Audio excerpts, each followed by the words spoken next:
Bam, we're live.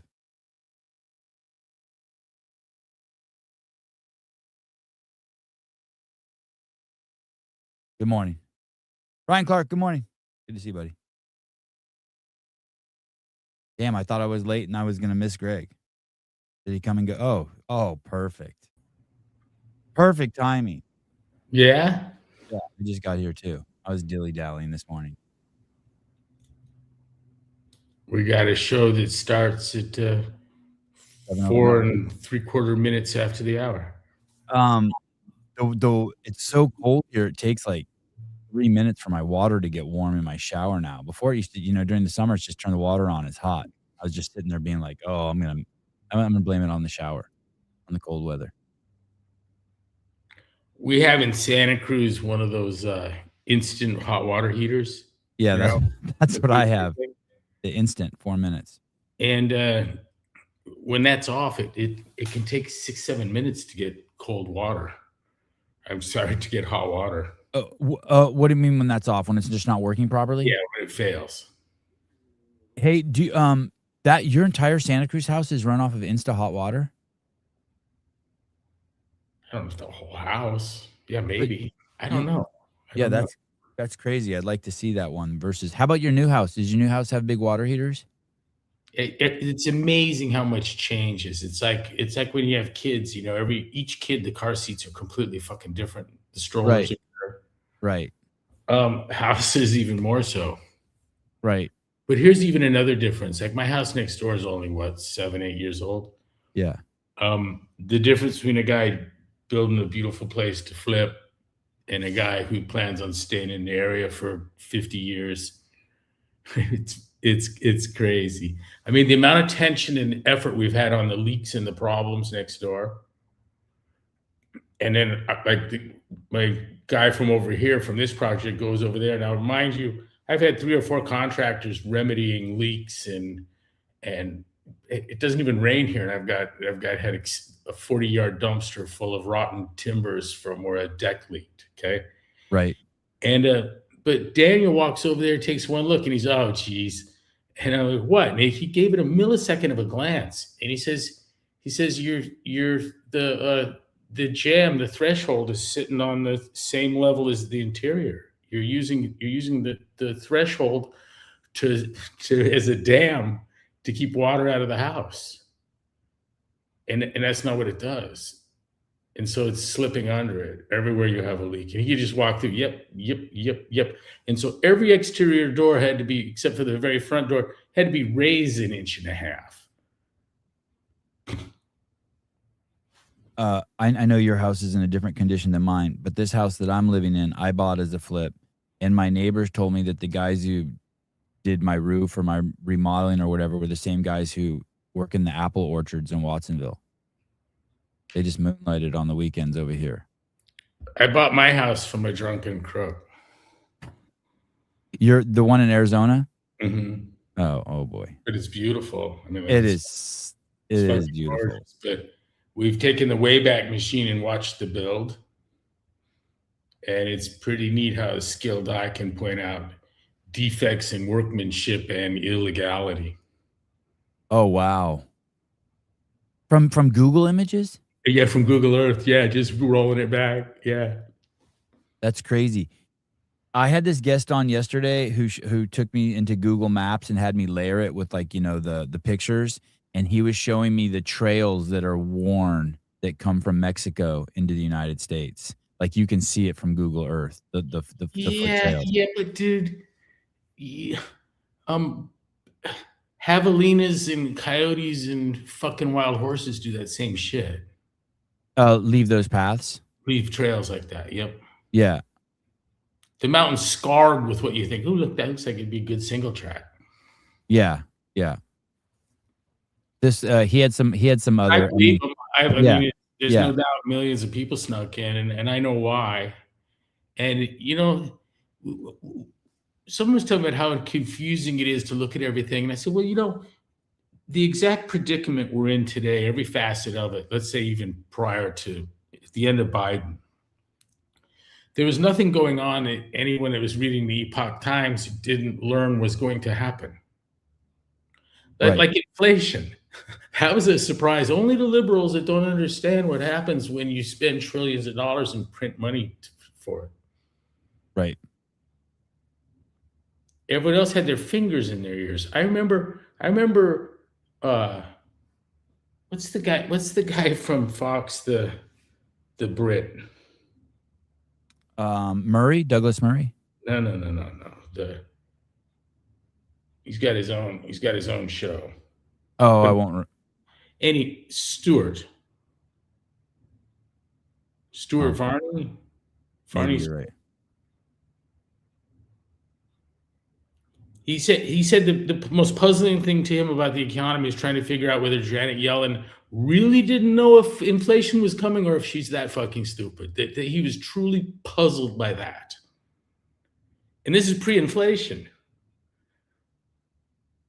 He's asking, is she that fucking dumb? Who is he referencing? Janet Yellen. Oh, the Secretary of Treasury for Biden. Yeah. Yeah, she was dumb. I don't think she was He smart. found it hard to believe anyone could actually be that dumb and get to that position. There was no, is there going to be inflation? This is how you do it. It's pretty amazing that it wasn't worse based on how much money we printed. It's pretty wild. I feel like we're pretty lucky to be where we're at right now. Phoenix is booming, right? Kicking ass. Yeah. It's because Taiwan's coming here. Bringing the semiconductor, the chip making. Greg, are we opening some Metfix affiliates in Venezuela now? You know, there's a dozen CrossFit affiliates. I've got the best story to tell about Iran and affiliates that I can't tell.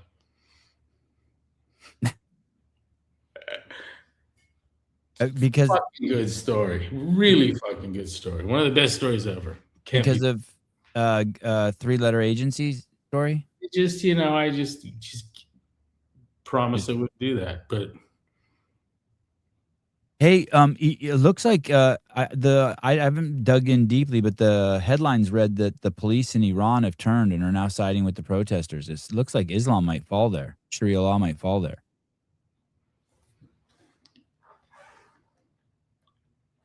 You saw that woman. She looked to be have some Asian heritage. That was speaking so eloquently about the realities of Gaza, Venezuela, and Iran. Yep, I think I know what you're referencing. Yep. And the point there is China and nothing else. Yep. And not weapons of mass destruction, not nukes, it's China. And that was all before all of this. I didn't know if you caught that or not, but someone that I'd sent that to was clever enough to let me know that was from several years ago. And the point is, none of this is new to her. No, I didn't catch that. And that is a remarkably, it's a coherent view. I like it for that. Yeah. Meaning China's pulling all the strings in these countries that are causing us problems, and that's who we're fighting proxy wars with them. Their efforts and their ambitions there are immense. And it's done. One guy undid it. Trump. You've heard me on this Monroe Doctrine thing forever, right? Yep. I saw now Trump's talking about it. My line was always, if I got my hands on the levers of power, I'd have no European, I'd have no totalitarian influences being yanked by foreign hands in this hemisphere. And so I'd do whatever it took to flip Cuba, make it part of Florida, whatever you got to fucking do. And Chavez at the time said he's got to go. Mm. But I think for the future of this country, it's important that we isolate the trends and the history of that hemisphere to that hemisphere. I would opt out on the next World War. Yeah. There was a headline yesterday that saying that the Brits and the French, it was kind of a clickbait headline, were willing to send troops to Ukraine. And then as you read into the details, it was saying that they were willing to send troops to the Ukraine after the peace deal. I'm navigating bringing a French hero here legally and to be gainfully employed. A complete fucking hero. Okay. And it's not easy to do, but the imperative is great because he's given so much and he's proven himself so valiant that to let him stay there at $39,000 a year as the place deteriorates and his efforts become unappreciated. I just couldn't see doing it. And at the same time, like, what are you going to send my and your kids over there to die for people that the people that are currently defending them can't make a go of it there?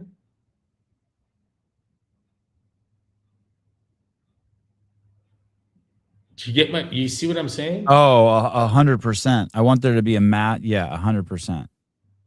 There's something wrong with the equation. People of metal, people of value have to get out. Of Europe or? Yeah, of Great Britain, of France. Or New York. Right. And right. New York, right. San Francisco, yes. Yeah. People run from socialism, and you could pretend like you don't know why, but you figure it out quickly. A family you and I know that I never thought would leave Santa Cruz. I'll tell you after the show. I just heard is leaving it in it soon. They just can't do it anymore. I never thought in a million years they'd leave. They're going to Florida.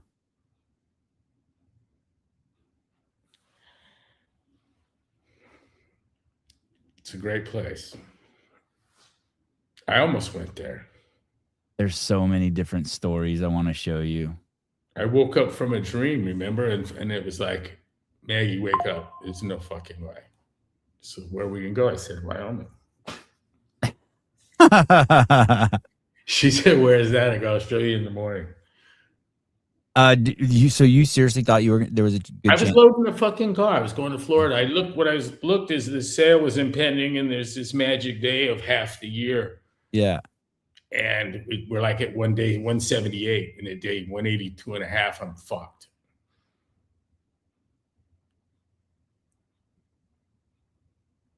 So by day 180, I had a veterinarian in Jackson Hole, a house in Jackson Hole, kids enrolled in school in Jackson Hole. You were there like 48 hours later, man. Yeah, I remember. Got a house. I got a fucking driver's license. I'm Wyoming as fuck by day 182 and a half. Do you still get a driver's license there? Yeah. Did you see it's pretty crazy. First I saw a city council member in Washington say that he wants his city to be like Cuba. Yeah, I did see that. And then and then I saw, did you see Mamdani is invoking South Africa? That he wants New York to be like South Africa? We can look at Madiba and the South African Freedom Charter. New York belongs to all who live in it. Mamdani said, quoting the Freedom Charter. And the stats on South Africa are nuts. 32%. Maybe Mamdani could agitate enough people in New York and get them to go to Nebraska to kill all the farmers, all the white farmers. Right. Hey, it's so absurd that I have to think it's a plan. Someone told me that his plan all along was to put people in power so that all the good people would leave. So basically the reason why they put that fire chief in power was just so all the firefighters would leave. And they're going to do the same with the police force. And the plan isn't to make the city better, but to cause a mass exodus of the people he doesn't like. Yeah, Sevi, you remember the the Will Rogers effect, that you just shift people around and like both averages go up, but nobody got smarter. Yeah. That the example given in that great illustration. Yep. Well, this is not unrelated to the arithmetic of Oregon being willing to give up 80% of the state to Idaho, and Idaho would be willing to take it because the 80% of the state that the people in control in Oregon don't like is conservative, but they have a majority. But geographically, they've got this place that makes life hard for them, and it's the overwhelming majority of the state geographically. So they give that to Idaho, and Idaho just gets bigger. Nobody goes anywhere, but both states have an improved electorate. Has a state ever done that? Broken in two? I don't know. Yeah, I'm sure. I mean, listen to some of these numbers for South Africa. 32% unemployment, 45% youth unemployment, 8% of the population pays 90% of the income tax, highest inequality on earth. 35 people own 15% of the wealth. The bottom 50% have negative net worth. They have 330 days of blackouts a year. Dude, you know what? We've been there. Highest rape in the world. 1 in 4 men admit to rape. 1 in 3 women will be raped.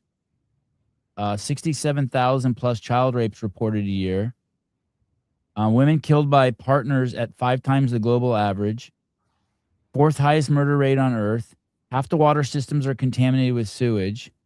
I mean, it's you're being judgmental. It's crazy. It's crazy that he invoked South Africa. You know what stood out to me the most when we were... Listen, how much mileage do you get out of dissecting the words of idiots? You know, like nobody intelligent's listening. But he's actually going to try to implement that shit. They are. Yeah, he is implementing it. Yeah. Okay. The Department of Tenant Housing, the one that says she wants to seize houses and we're going to have to rethink property ownership in New York because ownership is white supremacy. Someone just found that she owns a $1.6 million home in Nashville. Of course she does, right?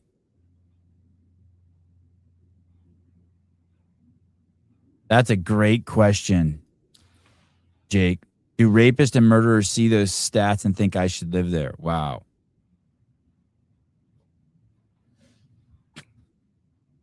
Yeah, that's interesting, isn't it? Yeah. Crazy.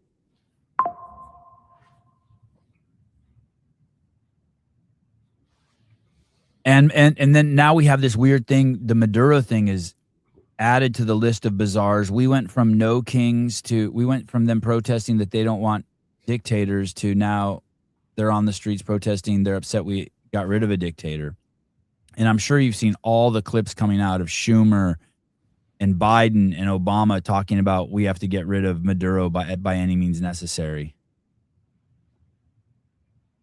We live in this bizarro world. I watched an interview the other day. It was a woman professor. I think she was from Yale. And she was saying, you know, I hate to say it, but all of this coincides when when women became the majority in schools, corporate jobs, leadership positions. What? Got the vote? You gonna go there? That basically that there's a less rule following and more compassion, and it's led to this. And you put compassion in quotes, like I'm not sure what that means to them. The mommy state. Yeah, instead of the daddy state. Mm-hmm. Clock cutter, the future is female. You know, there's a trend for people to become conservative as they age. They're almost universal. More conservative, all right? Yeah, yeah. And that being kind of the universal trend, my father's view of liberalism that outside of, you know, teenagers and people in their early 20s, the rest of it is arrested intellectual development.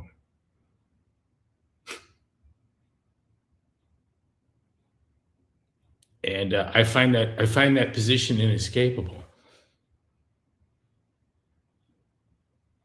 Do you think there's a cause for that arrested intellectual development? Yeah, there's this you grow up wanting to look good rather than be good. And one seems easy, the other takes work. Tattoos are easy. Self-improvement is difficult. Mm.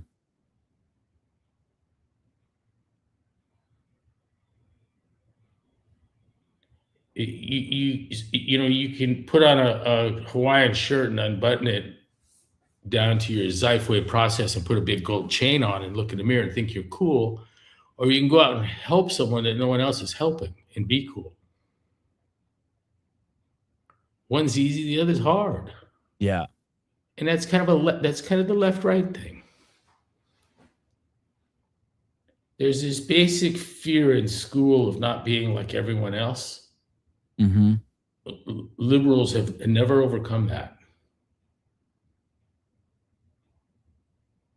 Maggie's liberal family was laughing hysterically at Book of Mormon, and I asked them why they were looking around. They said to make sure they didn't see anyone they knew. Oh, like it would, because they didn't want to be judged for laughing at it. Because in Portland, that's not funny. Here, I'm going to shit my pants.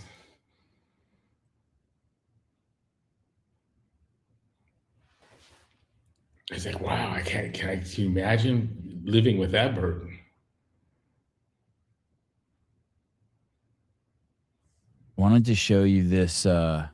Remember Shane Gillis used to do this bit about it'd be funny if Trump got shot. Then he did get shot, Yeah. Yeah. and it wasn't funny. No. Do you remember thinking when he stood there pumping his fist, I think he just got elected? Yes. Yes. Uh-oh. Pat, I'm no Mom Donnie fan, but his South African comments were in regard to South Africa Freedom Charter forged by Nelson Mandela. Yeah, look it up. Like, Pat, I agree with you. And Sevi, there's no conflict in what you're saying. None at all. None at all. That path they're on, that's Mandela's handiwork. When the shooting starts and the means for South Africa to feed itself and the rest of the country, when Max Steel has been taken all apart, when that place is completely dismantled and unable to feed itself, and the mass starvation starts, that will be the Nelson Mandela plan brought to fruition, Pat. That's it. That's what it looks like. Max Steel, you mean they just start taking all the property? Just Max Steel is the largest privately owned corporation in the whole continent, I believe. And we used to live next door to the granddaughter of its CEO, and you and I did. Oh. They even own the house we lived in, right? They did, in fact. Wow. I didn't know that was And them. lived in the neighborhood, and the whole family. There were several. They owned a handful of houses in that development. Remember, we'd always like, what are those guys? Cousins? These Peugeots would pull up, and 6 guys would get out. And I learned later it's the friendly bodyguards. Wow.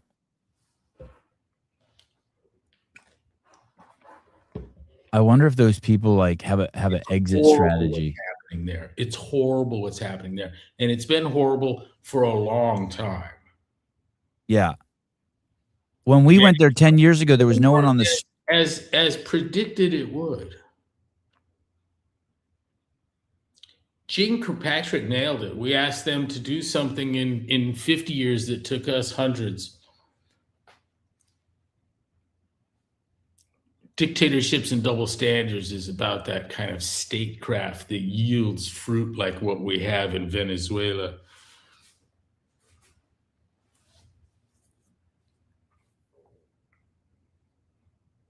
I remember us driving through the streets of South Africa. We were in Johannesburg. Is that where we were?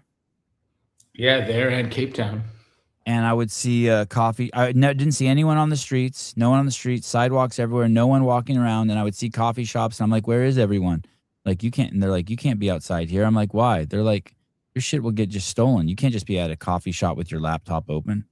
Dude, I had an affiliate team kept in the hotel, told to stay away from the windows. They peeked anyways and watched for. It took hours for the authorities to remove the 7 guys that the police had gunned down doing armored car robbery.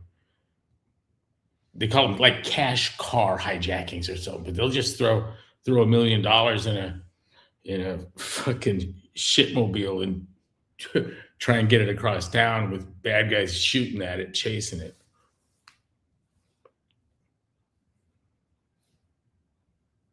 They need Bruce Edwards has been robbed at knife point or gunpoint there twice. in South Africa. Doing regattas, sailing. That the TSA there tried to mug me at the international airport in Johannesburg. When I was switching, I was going from one African country to another, and you have to go through the metal detectors again. Yeah. Yeah. They said, "What's that in your pocket?" It's in my wallet. They said, "How much money's in there?" They surrounded me, and I didn't realize what they were doing. My stupidity got me past it.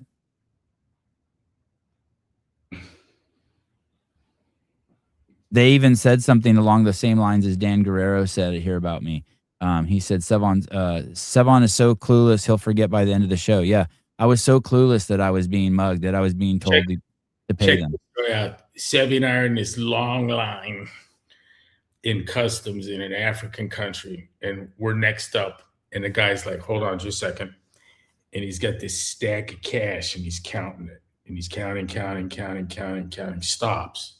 Takes several of the bills, pulls his wallet out of his pocket, opens it up and puts it in, puts it back in his pocket and keeps counting. And Sevy goes, "Did you see that?" And I said, "Nope." I remember. I didn't see shit. I'm trying to remember what fucking country that was in Africa. That was crazy. Remember we were having trouble navigating the country, and then we some girl in uniform, we gave her $100. Yep. She just started pushing doors open and dragging us. Get out of the way. They're with me. I think we got her phone number. Yeah. We called her. She cried and hugged us, and we got our passports stamped, and we left. You just had to know the right lady. Told us all about her kid and everything. Remember when the lady was like, if we would leave Lisa and she'd take us with us, we could be on the next flight? Yes. The fuck travel. I was in Travel's got this fuck around and find out quality to it. What does? Traveling. Oh yeah. I know a guy that rode his bicycle around the world, and someone in San Bernardino threw a wrench at him, put him in a hospital for 2 weeks. A monkey wrench hit him right between the shoulder blades. Like took the condyle or whatever, some piece of his spine came off, and he was attacked by wild dogs in Tanzania or somewhere. Damn. But those are 2 incidents around the world, right? Yeah. It reminds me of where I was showing you in LA. There's no place you can point to where a car hasn't run into something. Side of a building, a bench, every light standard, everything around you has been hit. So if you just stood somewhere long enough, you're going to get plastered.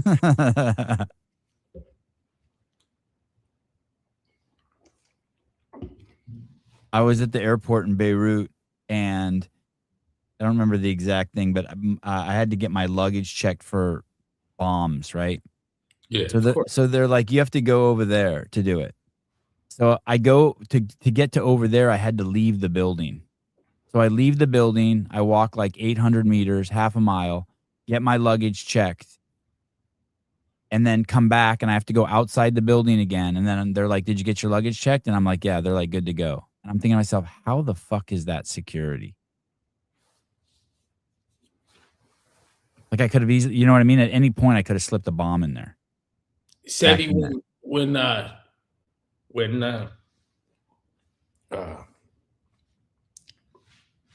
Reason was in the NICU in San Diego, to go into the NICU Monday through Friday, there was a big line formed, and you had to you had to show the credentials you'd been given, and they'd call the floor and let you in, and everything was on camera. People at the desk, you, the front desk, that buzzed you in to come up, and it was a one at a time, even to get to the elevator. Okay, and that was the security effort. On Saturday and Sunday, there was no one there. Oh, wow. You just walk up, push the button, and go up. This is the it's that there were so many things like that there. So if So you wanna steal a baby, do it on the weekend. yeah, yeah. The bottles were all autoclaved, and you had to peel them open, and there was a basket of nipples sitting under the air conditioning desk, a wicker basket of the nipples that you put on top. Basket of nipples attached to the autoclave bottle. Got it. It was nuts. I went to a ER, this is like, I don't know, 10 years ago in Santa Cruz. And my whole life, anytime I'd been to the hospital, I had been to Kaiser, right? And so they have this elaborate check-in, like in Kaiser in Martinez, California. And I go to the hospital in Santa Cruz, and I'm taking my kid there or something, and there's no one there to check you in. There's just an obese security guard. And because it's nighttime, he's the one that checks you in, and he's the security. And it's that kind of degradation of everything that I've seen go on around me. It's the same with the gas stations. There used to be a guy there that smiled, said, hello, do you want me to pump your gas, and cleans your windows? And now it's a guy behind, 4 inches of bulletproof glass who can barely talk to you. Just the whole civility of civilization and how we do things is just gone to shit. The self-respect of everything. We took a kid last year before, 2 years ago, to one of the world's foremost medical communities, establishments anywhere. In that we were paying customers, the hospital staff didn't want us mingling with the business as usual customer. And so we were escorted up stairways and in back and taken directly to consult with physicians in exam rooms, and deliberately kept where we couldn't see the waiting patient base that they had scraped up off the streets. That's what you get for paying a little extra more money. Well, they're afraid that the people that will comfortably and eagerly pay their bills won't be there if they see what else is going on. Yeah. I'm 32, born in America, but lived in Bangladesh for 10 years. I would have dreams of America. Of course. Welcome home, kid. It's been 40 years since full service gas stations. I don't know. Has it been that long? I go to one. You go to one? Yep. Yeah, I think some civilized parts of the world. I think the gas comes from Venezuela too, the oil. Isn't Sinclair Venezuelan? Did you hear by any chance Jesse Waters last night? No, but I like him. Boy, did you see who's the bald guy on Trump's staff? Miller? Yeah, Steve Miller. Did you see him with Jake Tapper? Yeah, was this on the Greenland thing? Basically, it was on everything. It was on Greenland. It was on Venezuela. I mean, they are talking strong. They're not mincing words. They're not trying to do any dance. They're just like, yeah, we're going in there. We're taking his oil. Yes, we're going to take Greenland. I mean, Jesse Waters was like just building this case for it that was wild. And so was Steve Miller. Very aggressive, to the point where I was even like, ooh, that's very aggressive.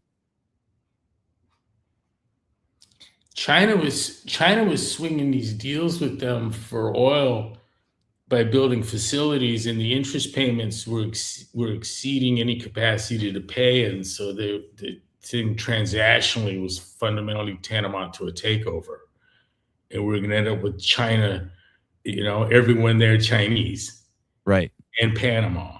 Chinese about all the independent grocery stores in Costa Rica. You know, um, I don't um, I think that bodes poorly for us in that they're stated that their not hidden view of the state of affairs is that they're at war with us and will conquer us. Yeah. And we find that position unthinkable and untenable. And they also know that.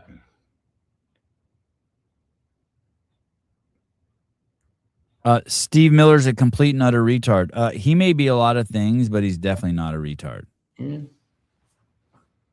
I don't think he's dumb at all. Do you? No, neither Yeah. does Pat. He's just calling him a name. Oh. He can't address. You know, that's what you do when you can't when you the issue kind of flummoxes you a little. Yeah. The fact. He's a poo poo head, right, Pat? I mean, he just goes on CNN and just goes toe to toe with Tapper and he just bullies Tapper the whole time. It was pretty. It's pretty amazing.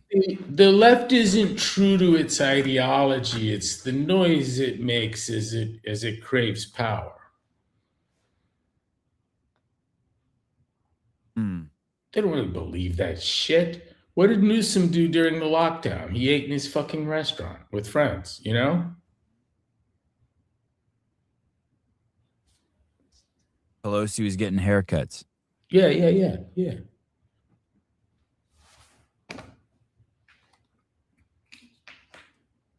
I'm switching subjects here. There's this story you tell. Could you tell the story about Greg Amundsen and you teaching him about the zone and the Tupperware containers? Yeah, it was like, you know, this clever Sears guy has this block system worked out, and I said it reminds me of the mole in chemistry. It's kind of a neat convention so that when you eat the same amount of blocks of protein, carbon, fat, you're roughly coming in at 40, 30, 30. We're going to skew this thing in the direction of higher fat, make it where it's probably closer to 50% of the calories are from fat and blah, blah, blah. And he just, dude, coach, really, you got to do it that way. And I'm just gonna have the same thing every morning. And I said, yeah. And he said, I got the containers, and he brought me a Sharpie. He wanted me to just make a mark right near you, put the cottage cheese and whatever the other fucking things were in his bowl. And I got the idea then that there ought to be a ceramic bowl divided 3 ways with protein, carbon, fat, and a little enameled picture of vegetables in the one big pocket, and protein in another, and fat in another. And he ate the same thing every fucking day. He probably does. He probably still has those same Tupperwares. And his physique showed it. He was just a complete animal. He was the fittest man on earth, to the extent that I would try to keep him away from competition so that other people would have, you know, that were a little bit egocentric. Like some of the Canadians weren't going to come around if Greg competed. One tall, real skinny one with close set eyes in particular had problems with that.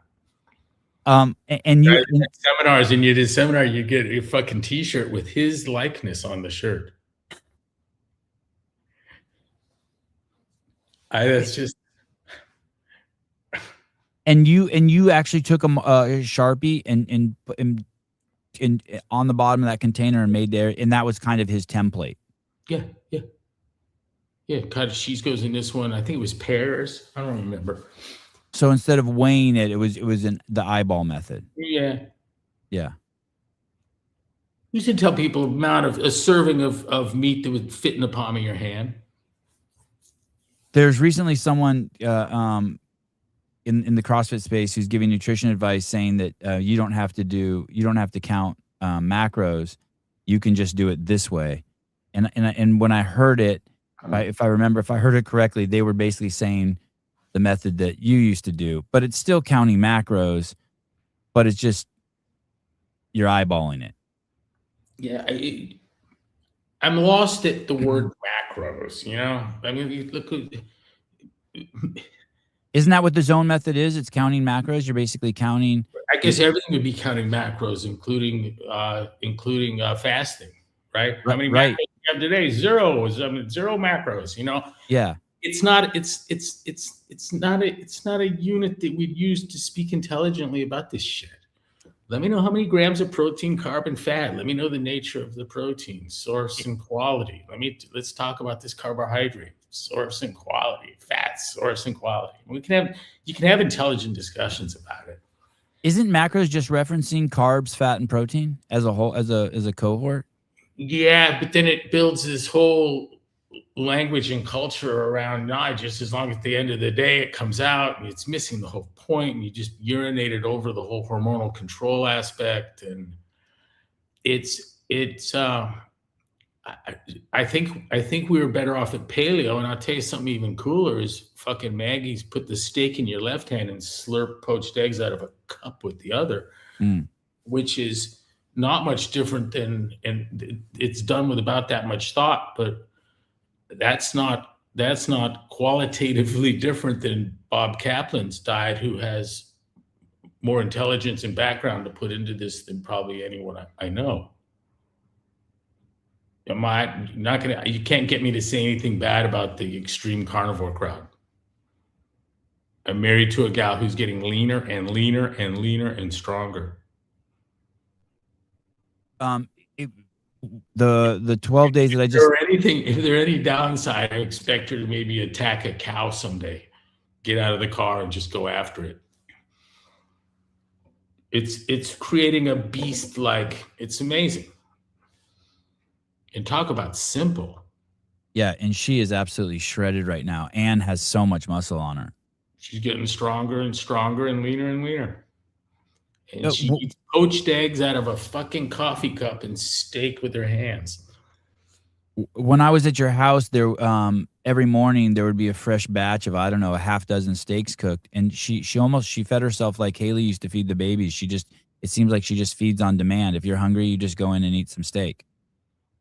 And it just sits out there, and she grew a baby, hatched it, and breastfed it off of that plan, and the kids are just amazing. Heidi Kroom, I feel the best on carnivore, and Jody Lynn was saying Jody Lynn started carnivore and she lost 20 pounds like that. She said, I think she said I feel best fasting, just not eating. I really like that high. It's unique of all the highs. Can I tell you how? Please. Generally, I think if you were to try and describe a high in any positive sense, there's some height that's it's like there's an attenuation of perceptive skills. So some are heightened at the cost of others. Mm-hmm. But the fasting high is all senses are acute. You're stronger, sharper, smarter, see better, hear better, for a while. Leveling up across the board. Yeah, just it's a better version of you for a little while.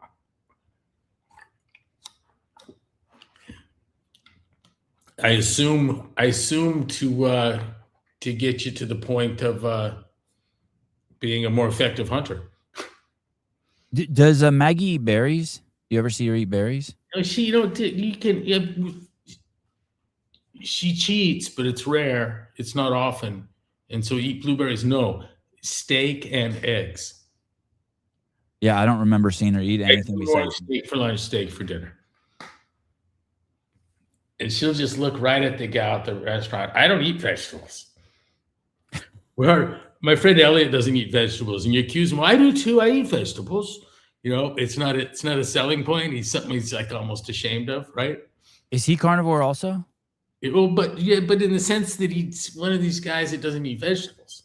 Yeah. Oh, got it. I mean, he looks carnivore. He looks ripped. He probably has a New Year's resolution to try and eat vegetables, and can't. Doesn't like them. Bob Kaplan told his kids they're trying to kill you. Of course, you don't like them. How's that? Yeah. Tim I Noakes did something similar. I had Brussels sprouts yesterday. I loved them. Caller, hi. They taste like they were designed for you not to eat them, to take a bite and go, fuck. Yeah, I kind of get that, especially if you eat too many. Caller, hi. Happy New Year. Happy New Year. This is Carnivore Bob. Carnivore Bob, good to see you, buddy. Good to see you. Jody goes on a carnivore diet. You listen to her. I've been telling you for the last year to do it. You don't listen to me. Facts. Hey, you've been telling me for 2 years, and now I'm like 6 days almost pure carnivore. I can't believe what's happening to me. You've not tried this before? Just wait. I have, but I forgot. I forgot. Bob, I'm going to tell you this though. It really has affected my, at least for these first few days. It really has affected my motivation to work out. Like it is dimmed dramatically. I'm still doing it, of course, but it is dimmed dramatically. That goes away. Kaplan said it took him 2 years to get fat adapted. I believe that's right. Correct me if it's wrong, bro. 2 years to become fat adapted. Bob, how long have you been doing it? I'm talking about Bob Kaplan. 8 years. Oh, and this is Bob too. Bob, you've been doing it 8 years? Yeah. I think Bob Kaplan as well. Bob Caller, how long did it take you to get fat adapted? Looking back now. Not long. Greg, when I did it, my body just embraced it. Like it didn't take long and years. Like I'm 62. So I had 50 some years under my belt and all the problems I had. I was at that point, I'd already done CrossFit for probably 8 years. Never saw any gains. So the short answer is it didn't take me much long. It didn't take very long. My body just said, oh my God, thank you. Finally, you village idiot. You finally figured it out. You know what's crazy, Bob? The other day, I can't stand clams. And the other day, I opened a can of clams and ate them and loved them. Great. Yeah. Yeah, that's great. Yeah, so I can totally tell my taste buds are totally changing. Were they in oil? Yeah, they were in oil. Were they smoked? Maybe I don't know. Baby clams in olive oil? That's fucking good eating, man. Right out of it. It was very good, and it had like a habanero something to it. I was part of friends once, and all of a sudden I don't know what was going on, but I just had this strangest feeling, and eventually the lights came on and the laughter started. But I'd fallen asleep, and I had been covered with smoked baby clams, and the lights turned out, and then someone made a noise. And it was your friends pranking you? Mm-hmm. Did you love that? I remember holding still like, okay, it smells like fucking seafood. I can't see. It's awfully quiet. You know, just all in like a thousandth of a second. Just all those thoughts.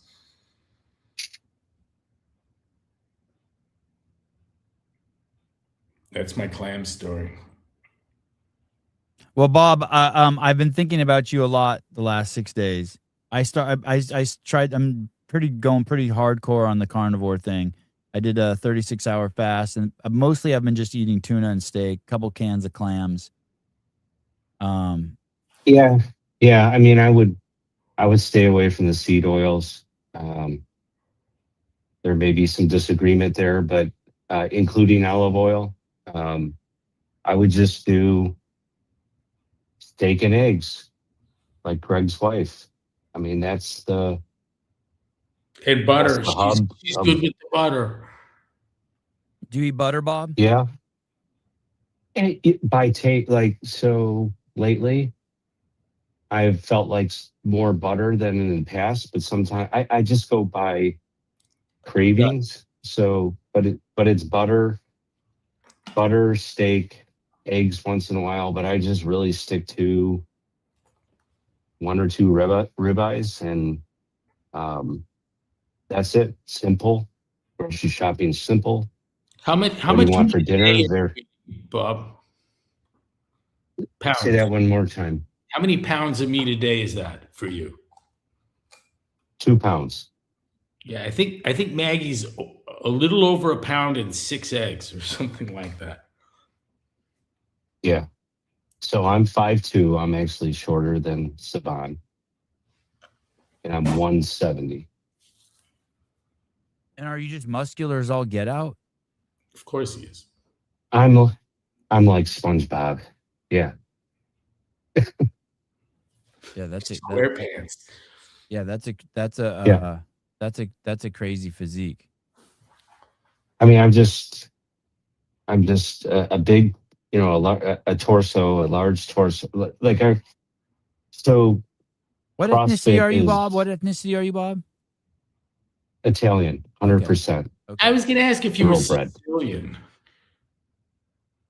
No, we're from a small village southeast of Rome. What's the most you've Yeah, ever weighed? 190, and it was just it was just a disaster. It was a disaster. I was on the American balanced diet, and it was just a disaster. So yeah, so I picked up CrossFit, which has been a life changer. And Greg, I can't. There's so many people that you've affected, helped. I mean, it's just Thank you, Bob. you've done. I mean, you've done a great gift to many people. So, and I'm one of them, and it changed my life. But there was no spark. I was feeding it fuel, but there was the fuel was the CrossFit. But as soon as I went to carnivore, the spark just boom. And injuries, if I have a small injury or something, it just heals so much quicker with the carnivore. Have you guys heard And Zoe Harcombe on dietary requirements in macro and micronutrients, vitamins, trace minerals, and meat versus vegetables and this stuff? I say she's, if we were playing some kind of game show and I had to name the best nutritionist ever, I think it'd be Zoe Harcombe for me. And she wouldn't call herself a nutritionist, I don't think, and I don't think would appreciate that. She's a mathematician. Her PhD at Oxford in mathematics, the subject was the shitty math of epidemiology, nutritional epidemiology, and nutritional science. But I feel like she is the first person to treat the human organism's requirements systematically, rather than from the approach of disease prevention or including vitamin deficiency. It's just fascinating approach, but it supports entirely a carnivore diet. yeah, Zoe's a gift. So I subscribe to her. I'm getting a little.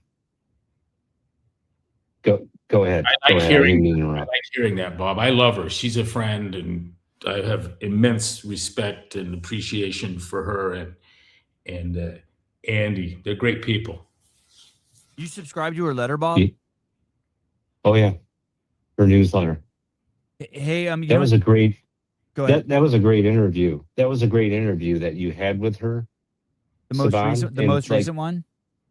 Yeah, the most recent one, and you have to take her advice. Like, stay away from these supplements. I mean, you got a great team, your whole team, everybody. I cringe when they say they eat berries and meat. Like, you don't need the berries, and you don't need the supplements, and you don't need all these drinks. Honest to goodness, just water, salt, and beef. We're done. Hey, you want to hear something else interesting? I'm not comfortable drinking 2 cups of coffee in the morning anymore since I started this. Basically, one cup I'm not. one cup is like way strong enough. It feels like the coffee's gotten so much stronger. And part of the going to the injury thing, I was doing some bench press and pull up workout, and my shoulder was throbbing one night, and I'm like, oh fuck, now I'm gonna have another 3 months of this, and it went away in one night. And I wonder if that, oh, I couldn't believe it. Yes. Yes. Yeah, it was crazy how fast it healed. Yeah.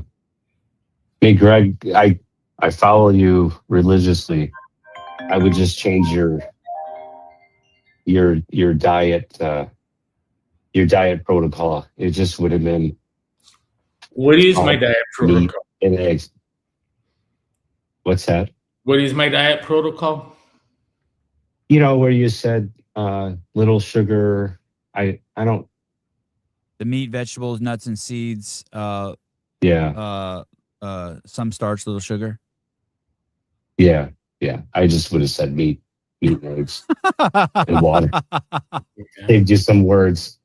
I say that in jest. I I know. totally respected it. It was hard enough. The way I did bet. it was hard enough. Hey, there's still people out there, Bob, who are like, "Fuck you! You have to have sugar. The anti-sugar movement is over." Hey, Bob. Yeah. No, Greg. Here was the chief advantage in the zone diet beyond you get 99% of what can be gotten through your diet with it, 90% maybe. But it was is that when I get a doctor on the phone that was willing to castigate me for putting someone on this fucking fad zone diet, I would ask, what is your problem with a 4-ounce serving of turkey, a cup of green beans with slivered almonds on it? What is your fucking problem with that? I have no problem with that. Well, that's a zone meal, sir. Oh, it is? Yeah. Let me give you another one. And I could play this game and it wouldn't. But I also learned I could do this with 1, 3, and 9, one block of carbohydrate, 3 of protein, and 9 of fat, and make the carbohydrate some garnish you don't even eat, right? Like the lettuce holding right. salad, And Yeah.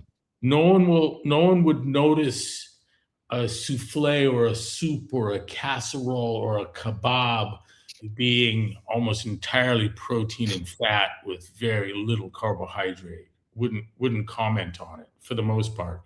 You get into that space where it doesn't look like what was served at dinner, and the objections mount with hysteria. It's always been weird turf. And for me, the zone had this like trying to win an election moderate position. I wasn't critical of paleo. Have never been critical. In fact, this all starts with Mauro Di Pasquale, and in fact, I have a copy of it here. Talk about some lore. Here's the anabolic diet, an original fucking thing in plastic. This cost me a couple $100. I've probably had 50 of these. But the anabolic diet became the metabolic diet, it kept changing names. But he was basically having athletes at Penn State eat like you and Maggie, Bob, Monday through Friday, and then Saturday, Sunday, it would be like lemonade and just carbon up like pigs trying to get diabetes. And you just couldn't argue with the numbers in terms of performance, and he had something going. And I was on calls where Sears was trying to make him feel bad about what he was doing, and it wasn't working. It was a rather interesting interaction. But I remember one of the things was Morrow asked Barry if there's a mechanism by which fat's being burned other than ketosis on a diet of any sort. I'd like to know what that looks like, other than the cleaving of these long chains into their constituent elements. If you know of another process, let's talk about it. There was like silence on the phone. It was kind of interesting. But Barry was on that side of like magical happen here. And look, let me tell you something else zone-wise. He said the stomach was politically incorrect, that you could do this fucking diet with Haagen-Dazs ice cream and turkey breasts. And I had an engineer undertake that. He had malignant hypertension and was overweight. His father had died while he was on vacation when he was a young man. And here he was. Dan was headed down the same route. And what's he do? He takes fucking Sears up at his word, and this son of a bitch does the Haagen-Dazs ice cream with the turkey breast for her meals. And what's he do? He gets skinny and becomes normotensive is what happens. Now, how much Haagen-Dazs ice cream is this, Bob? It looks like a melon ball size, right? Yeah. You know, the thing you'd scoop melon with? And Yeah. what is the turkey like? It's, you know, it is what it is. Is that it? Do I endorse that over what Dan was doing? I do. If you want to try something even cooler, I'd probably suggest you try the Maggie diet. Let me tell you one of the things that's done in our house. My kids don't want eggs or steak.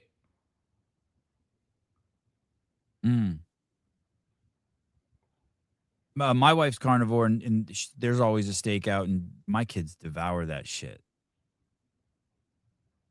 And they like making eggs. They make their own eggs now. Everyone's making their own eggs. Yeah, when the Riley the other day was just a little bit fatigued with the monotony and says, "I'm just gonna fast." What's crazy too is every time I've been out to breakfast with Riley, while the other kids are ordering pancakes, she's ordering steak and eggs. She's my best eater. Yeah. But she'd also there's little she wouldn't do to get her hands on some sugar later in the day. It's just not at breakfast. Well, Bob, thank you. Yeah. Thank you for the motivation. Yeah. Hey, if there's two, so go ahead. So Greg, hey, you know, I wasn't being critical of your I understand. diet regime that you put to. I just and I followed it, but I just, as I took more and more out and went to steak and eggs, the performance in the gym got better. And so I just say that, you know, jokingly. I could have saved you some words, but I understand, you know, that you and I get your position. I appreciate it for you. And I got this question, Bob, how often do you get back to Italy? I try to go every other year. Are you a bicyclist? Yeah, but mountain, single track mountain biking. If you asked the question, I missed it because I don't always hear Greg. No, I've got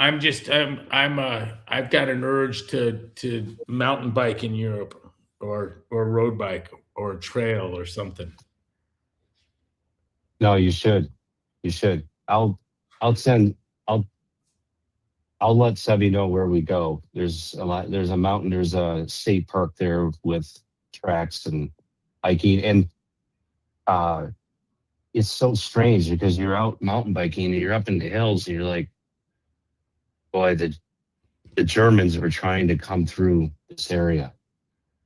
You know, the history is just, they were part of the Italy, like they were the last stronghold with the Germans coming from the south. So if they got through the area, they were in the casino area.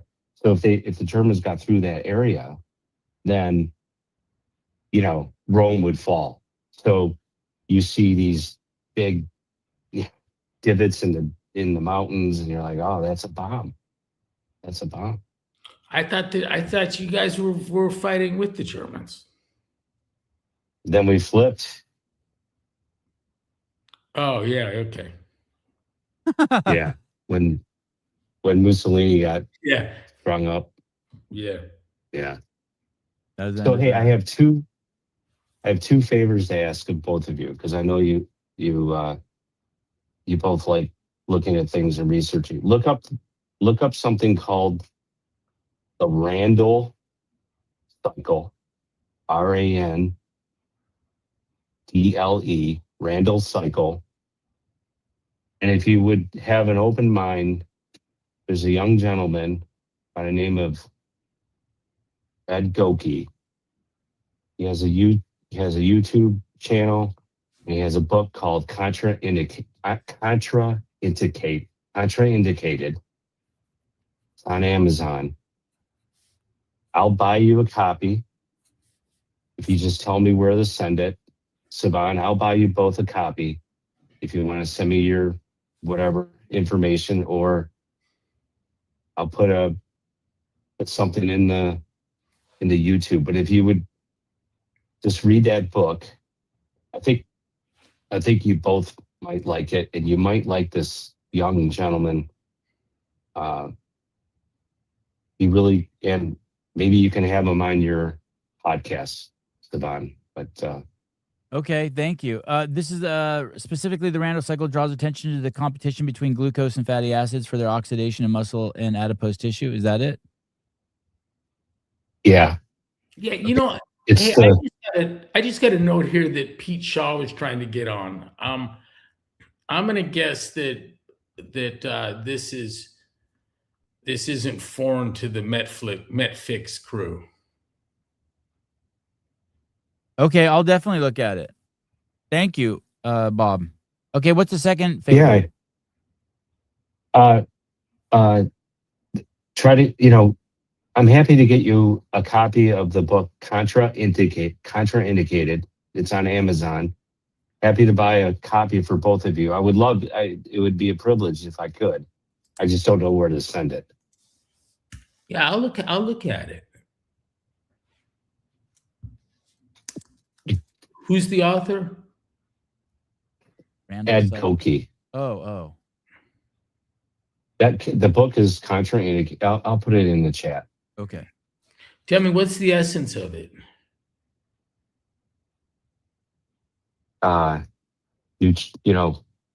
Nutrition. Yeah, I mean, what's the new part here?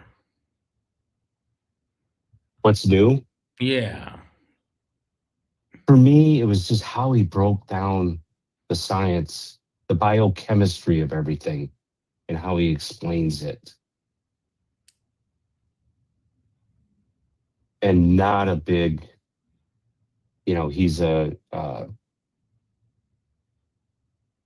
the studies, he walks through how studies are not these nutrition studies in science, nutrition science, there's no such thing.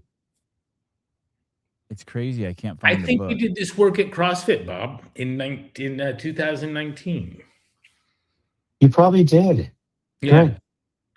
But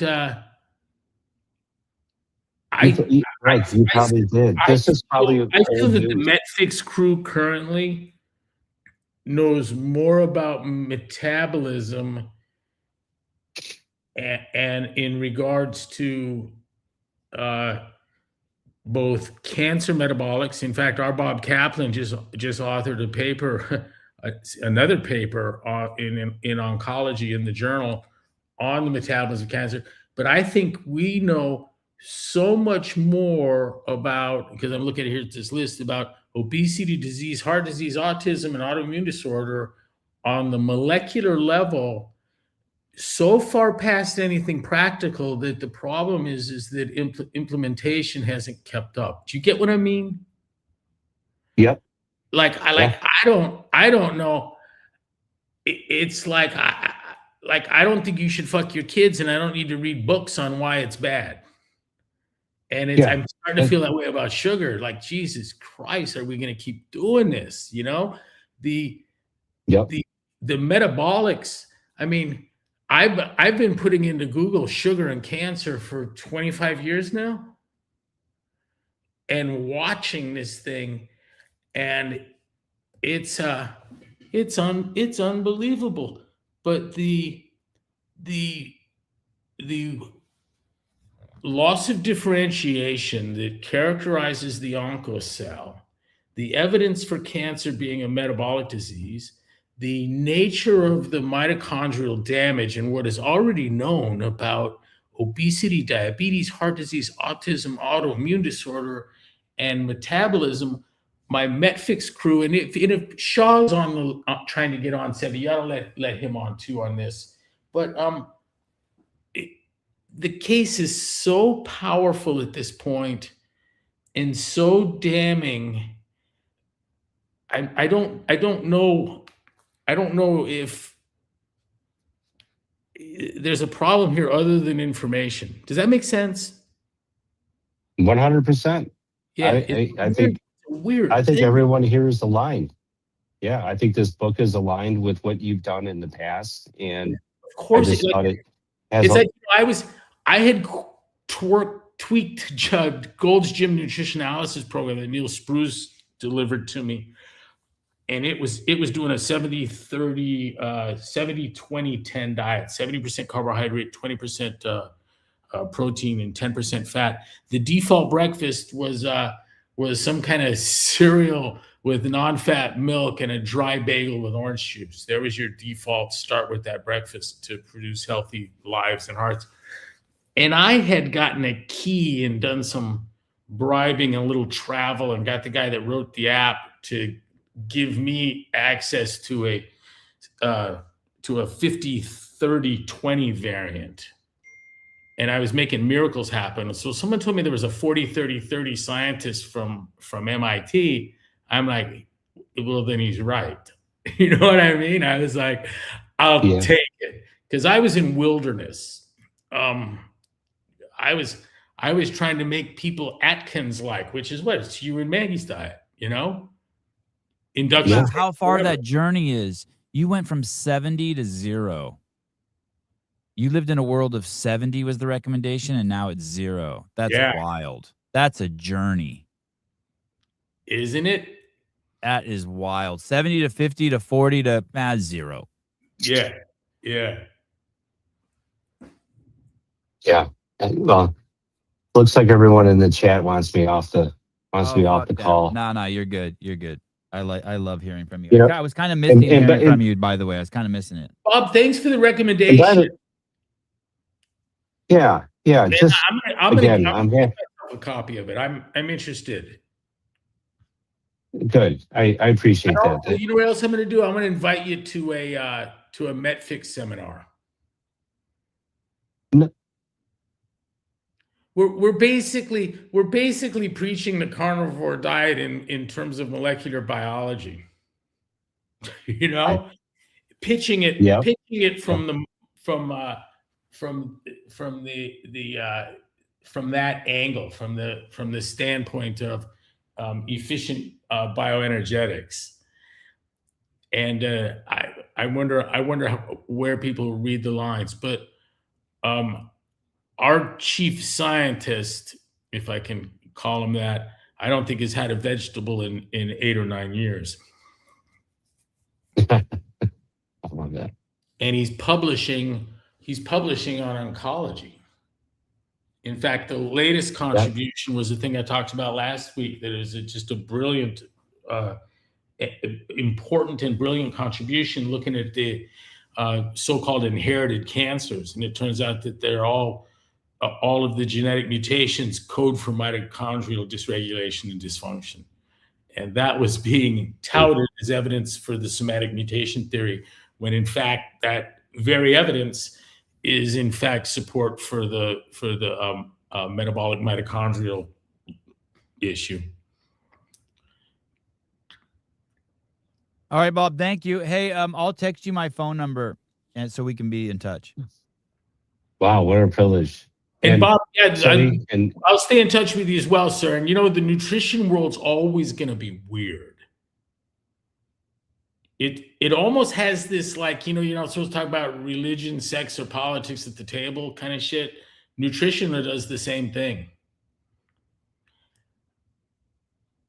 At seminars, there was almost a drawing straws to who was going to do nutrition. And in fact, one of my best ups ever was done at Quantico in the Marine One hangar with that helicopter sitting there in the background. And I remember starting off just going, I fucking hate doing these nutrition lectures. Everyone's a world-class authority and has strong opinions. It's a trip. But yeah, Bob, I I don't have any thoughts, remote or fucking otherwise, on suggesting you do anything different. You salt your food? I'm curious. Yeah, right? But say it one. You salt your Say it food? one more time. Do you salt your food? Yeah, Greg, great question. So sometimes I feel like a lot of salt, Yeah. and I just dump it on, and sometimes I'm like, wow, leave that. Like, I don't. Okay. Yeah. Bob, I spent $3.5 million of our own money to get a medical journal to say that you should drink when you're thirsty and not when you're not. Don't when you're not. That is $3.5 million. Let me repeat that for everyone. You can write it down if you want. I'll give it to you for free. Drink when you're thirsty. Don't when you're not. 3.5 extra large. And I'm like, got it. I'm going to win all these battles and lose the war. Here's a good one for you guys. Pee when you have to, don't when you don't, right? Inhale when you need air, but you know. Oh man. Yeah, of course. Of course he salts his food. And when he feels like he wants salt. Can people I do even have to say, imagine that? That is so that we're trained to be completely different about everything now than that. You understand that?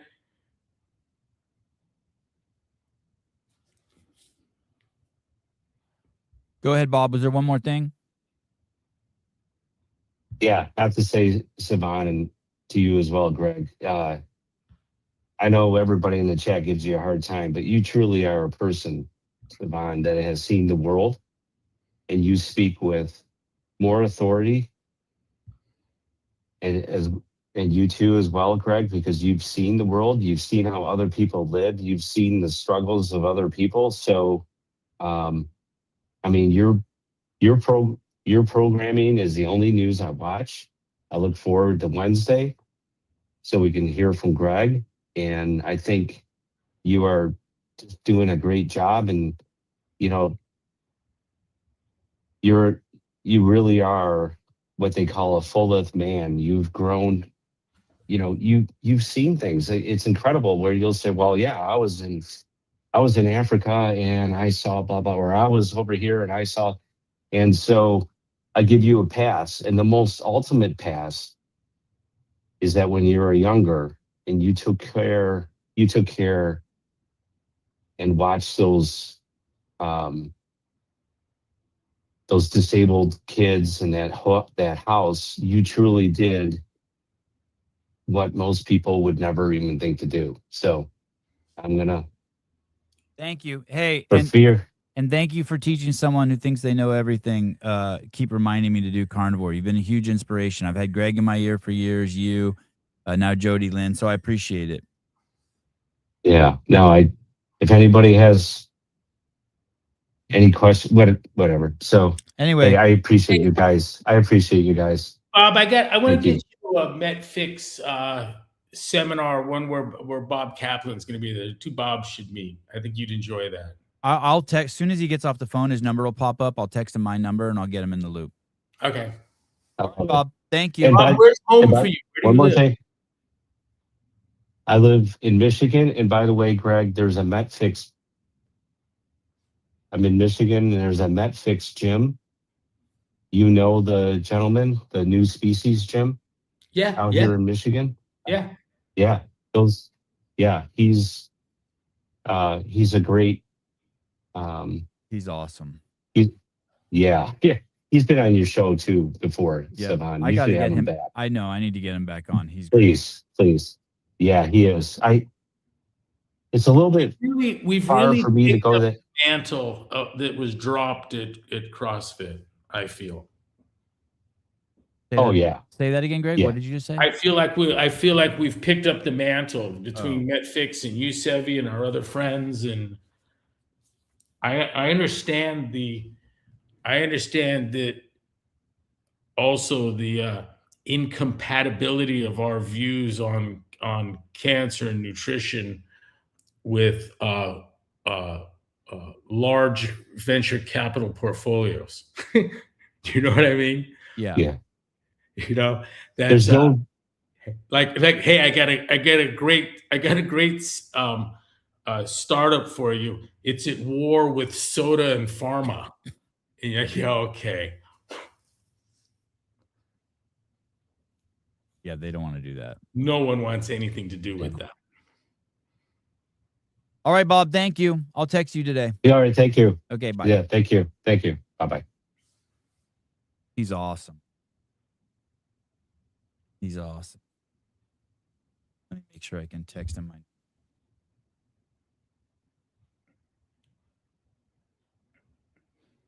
Okay, questions are piling up. Hey, Greg, looked at any of the studies on how GLP-1s retatrutide help with nutritional ketosis and cancer treatment? No, is there a claim there? I wonder.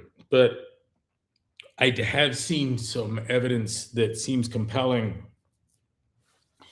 that GLP-1s are reversing chronic kidney disease. Specifically, it was moving ESRD4s to 3, end-stage renal disease, to a stage 4, which is a terminal state, to stage 3, which is not. And if that turns out to be true, it'd be a great thing. By the way, Sarah Cox from Biomax Peptides, she's carnivore. Yeah. I've never seen her eat anything but meat, and her body's crazy. Maggie buys Saladino supplements and then doesn't eat them. She buys the Paul Saladino supplements, but doesn't eat them. Okay, Yeah. so just keep them in the closet. Yeah, they're just stacking up for like it looks like Mormons saving rice or something. I'm not sure what's going on. All right. Bernie, I'm not going to bother Greg with this one. But thank you for the $5. Oh boy, I missed so much in the chat. Oh boy. I'm skipping to the end. If you have a question, put it back in there. I'm holy shit. Okay. I take Heart and Soil stuff too. So Heidi takes the Paul Saladino stuff. She actually takes it. I took it for a while. Years ago. When it first popped on the market. Okay. I think Pete was waiting patiently. He had a couple of the numbers wrong, and I didn't have the number up. So maybe Pete Shaw will call in as we get close to the end of the show. Does Metfix have a nutritional protocol the same way CrossFit did? Like a statement? No, but I mean, they're putting out recipes, so that's that's kind of like, it's like when I was posting workouts of the day. You want an exercise physiology? There it is. I'm saying you should do these workouts, right? It sums to do this, and so in it there's recipes given, yes. But I think that we recognize no essential carbohydrates and see opportunity for toxicity only, whether it's in the like the capsules of vegetables, all the part that's not sugar. I think it's more likely there's something in there that you don't want than something that you need. Wow. That was a gentle way to put it. Greg, does Greg still get hard-ons while on carnivore? Well, Maggie's on the carnivore, and I'm getting hard on, so yes, it still works.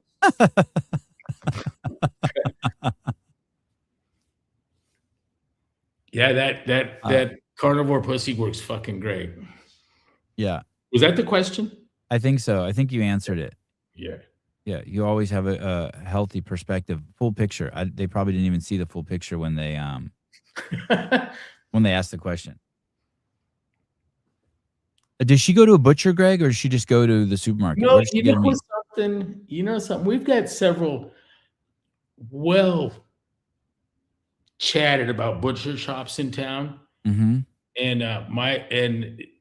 they can't compare to either Costco or AJ's, my grocery store. Wow, can't hold a candle to them. Okay, if you're in Phoenix and you're a butcher and you want to challenge that, send the meat over. Yeah, I've been to Arcadia and Scottsdale, and far from impressed. Our butcher here in town in Santa Cruz, the meat's significantly better. To be fair, I haven't compared it to Costco, but it's 1,000 times better than the New Leaf or Whole Foods, or I mean 1,000 times better. It's not even comparable. Greg, is the threat of legislation still there to keep trainers from talking about nutrition? When CrossFit settled CrossFit versus NSCA in secrecy, Jeff Kane said that CrossFit would be illegal in 50 states within a decade. In letter to me, in absolute sheer fucking panic. I presume that it would be nuts to think that legislation wasn't going on. They spent 150 million on it at one point. I would think that the opportunity never looked better than now.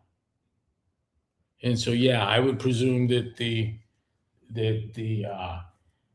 American Beverage Association is funding every organization, and I would like, why not even CrossFit, to corral free speech into a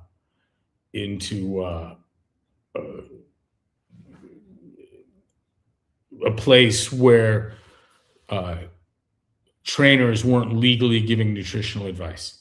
And so that you could talk about what we were talking about here as a trainer and lose your license and or your freedom. As of course that's in the works. And I assume so because I had to spend a fortune, make a dozen trips to DC, tour Capitol Hill, sit in the offices of senators, of congressmen, work with all through Podesta organization, and then sit with individual members of the city council in DC, probably 500 hours on my part, just me, to reverse that tide. And I'm gone, and all that think like me now. There's none of that spirit's left at all. And so I would assume that that it's back on like Donkey Kong. Yeah, how could it not be? That's a licensure thing, right? It's the value in hamstringing trainers so that they only give recommendation that looks like the public health recommendations, CDC, NIH, World Health, USDA kind of food pyramid shit, and to suggest otherwise. And we only know this because I spent money and sent Russell and Russell to Exercise is Medicine, a seminar, fitness seminar. By the way, that's a program that's baked into the Affordable Care Act. And they at the end said, hey, we didn't talk about nutrition. And they told them very keen observation. And the reason for that is that it's outside your ken, K-E-N. It's outside your ken. It's not within your field of expertise. We allow that to nutritionists. But what you are able to do is parrot any of the established guidelines that you can get from USDA, et cetera. So you can food pyramid your fucking people. But if you do anything else, you're outside of the standard of practice. And in the one bit of legislation that we thwarted in the DC Omnibus Act, it actually would have criminalized CrossFit training. You hear that, everyone? Criminalized. And the people that wanted to do that, again, it was a $150 million effort was the estimation from John Podesta's people. And I can't imagine that because I'm gone, they're like, oh, good, now we don't have to push our shitty food anymore.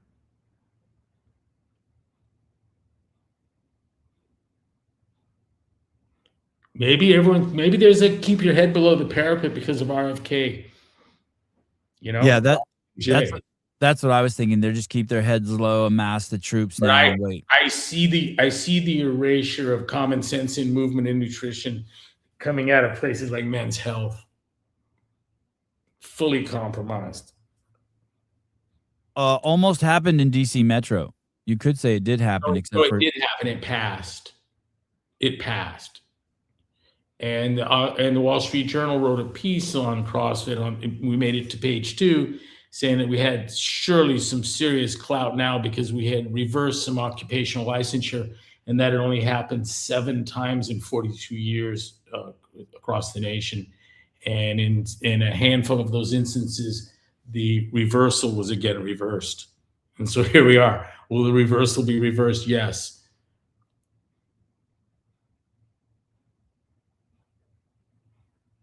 EPA shock and awe deregulatory push. Learns from past mistakes. EPA says it will propose drinking water limit for perchlorate. Someone commented, did you see what the EPA did this week? So I was just looking it up.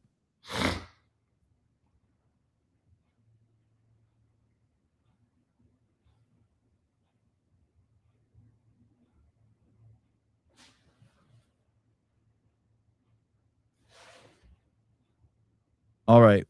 Maybe we'll have to talk to Pete Shaw next week.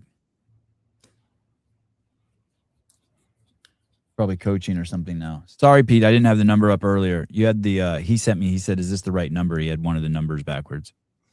It's amazing how much he's learned and how tight the program that Bob's put together on the essentials of bioenergetics. It's pretty cool. We are the only commercial interest I know of, and maybe it's not just maybe interest period, that's concerned with the care and feeding of mitochondria. It's an egg-headed concept. There may be few people interested, but the number of people that ought to have concern for it is 100%. You know, you can care or not. What I can't do is tell you it doesn't matter. January, they'll be in Seattle. Seattle still exists in January.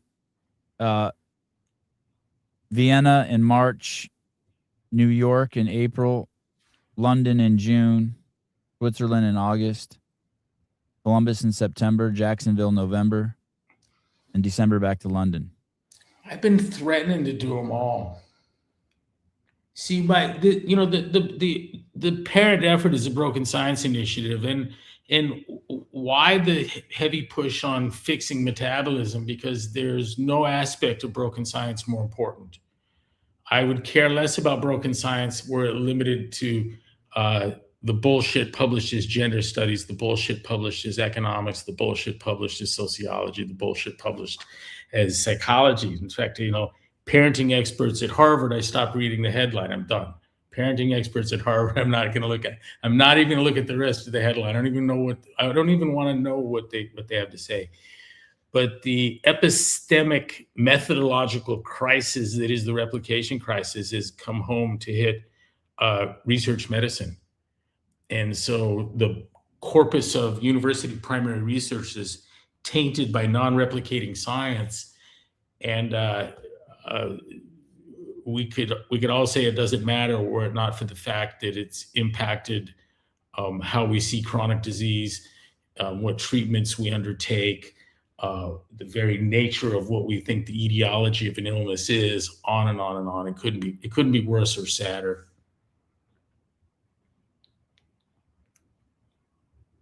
Remember the line, we don't have a healthcare system, we have a disease economy, and an outbreak of wellness could bring the whole thing.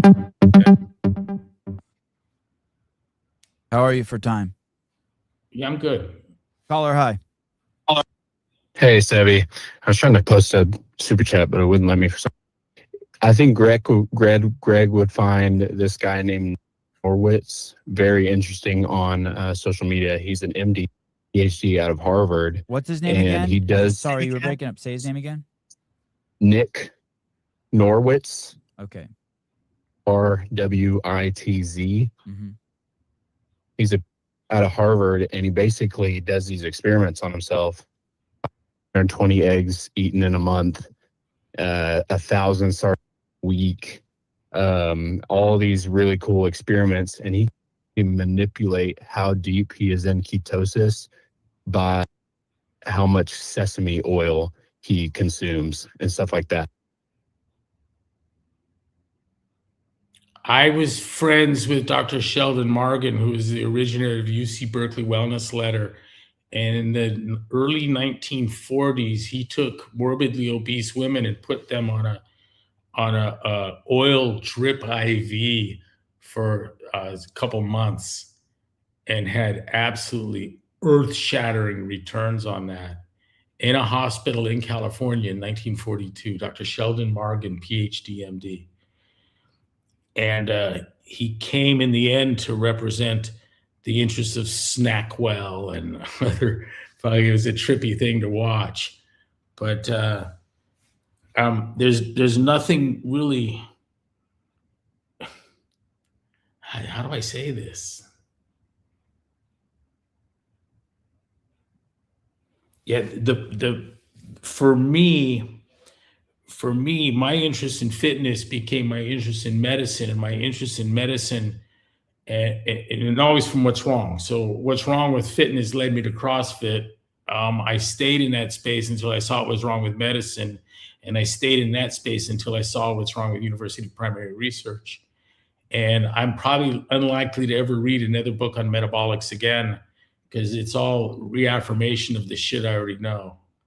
And in fact, if anyone had read Sugar Blues and taken that to heart when it came out, they would be in the same place they were if they had Bob Kaplan and Thomas Seyfried's understanding of metabolics. And so we have so much actionable intelligence that I'm almost bored with more intelligence and kind of more interested in the inertia that makes action impossible. And that problem is one is that I've got a generation of people that pride themselves on trusting in science. They even like to, in Science We Trust. I went on Amazon and found all kinds of T-shirts, sweatshirts, thermoses, everything. I settled for some bumper stickers. I'm going to use it in up. But this In Science We Trust is intended to disparage the In God We Trust. And yet the people that claim to be trusting science, their sense of it and their sense of science is very literally no different than the In God We Trust people. And that they don't know what trust is, and they don't know what science is, and they don't know why they should trust science or what that trust means. Ooh. And so that's what I'm interested in. There's a philosophical problem that keeps us from committing action to intelligence that is now ancient. I was looking at Greek statuary in an art history book, and it hit me. Those fuckers knew. They fucking knew. So I put Russ Green on it. Find me evidence, and he could take me right to Socrates and Plato that said that the sweet sauces are what's killing everyone.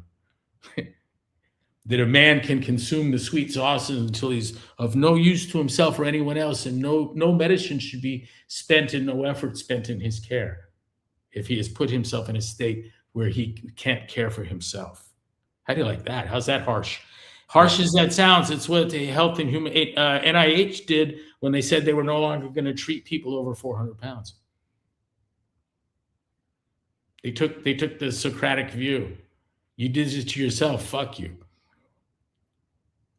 Just really quick, Tank. You all sent $11 billion to Taiwan. Spend half that on healthcare, and your country would be better off. You idiot! Healthcare is the problem. You're a fucking idiot. Yeah, are you not listening to this fucking show? It has to. Fucking idiot. No more. Our healthcare system isn't stopping. Debbie, have that map that we put on that showed what happened from 1994 to 24. Yeah. In terms of healthcare became the number one employer in all but 2 states, where it used to be manufacturing was the number one employer in like 35 states. Now it's manufacturing is number one in 1 state. Yeah, you're not listening to the show, dude.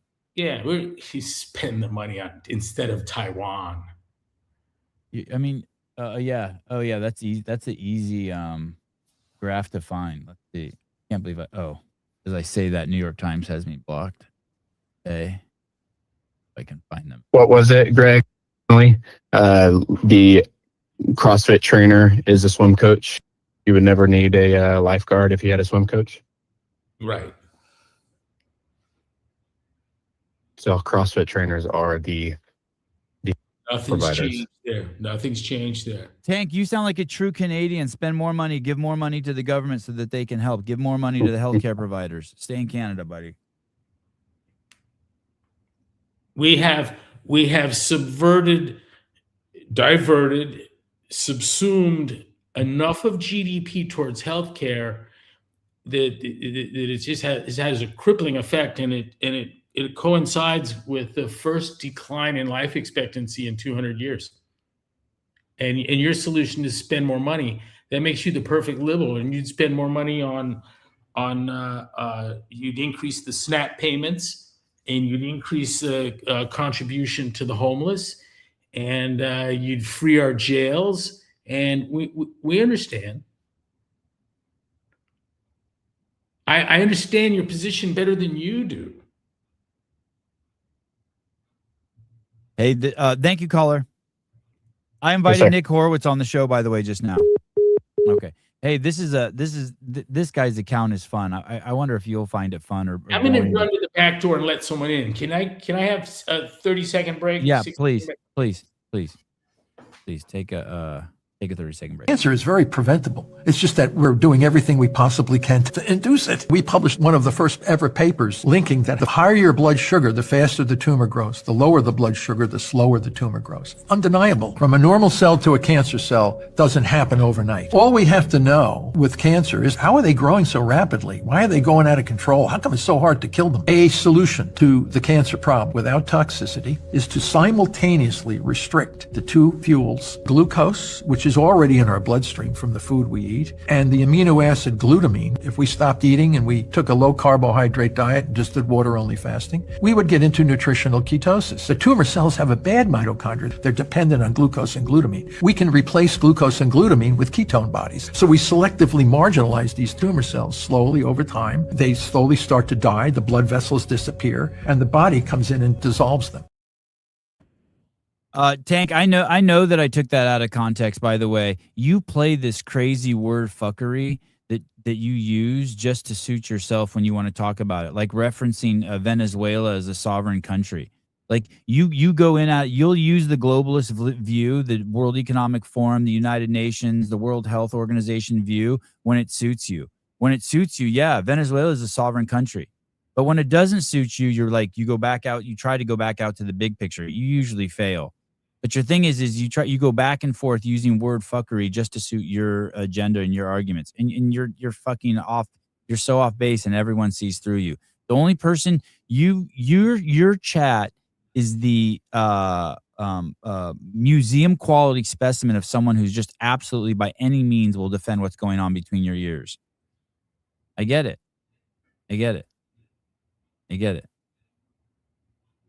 You're a globalist when it's convenient for you. You're not when it's not. I get it. Fine. This guy Nick Horowitz's account looks cool. This Harvard MD PhD ate 1,000 sardines in 30 days, and his omega-3 levels went so high they actually matched the dolphin's blood levels. Here's what happened to his body. Nick Horowitz graduated valedictorian from Dartmouth, majoring in biochemistry, then completed his PhD at Oxford, then his MD at Harvard. Holy shit. He went on a sardine diet, eating mostly sardines, 1,000 a month to trigger fasting benefits while preserving muscle. Let's see what he says here. Do I have audio on this? Later, but at a high level, it meant eating about 100 grams of sardines per 50 pounds of body weight, and then supplementing with electrolytes as I needed. I felt honestly great at the beginning. I'm 3 days into the sardine fast, just finished a workout, and I'm feeling great. Energetic. It's Mom Donnie. And really light during my work. What'd you say? It's Mom Donnie? Yeah. So we'll see if it continues. For me, this started off as by day 5 or 6, things changed. He felt depleted, low energy. Workout suffered the issue. He wasn't eating enough fat. For lean people, prolonged fasting without adequate energy can backfire your body down, regulates metabolism, and makes you tired. He has made some adjustments. Yeah, he does all sorts of, this guy does all sorts of eating experiments. Here he ate 720 eggs in a month, which is equal to eating 1 egg per hour for 30 days straight. Here's how his body changed. Hey, kudos to the guy for experimenting on himself.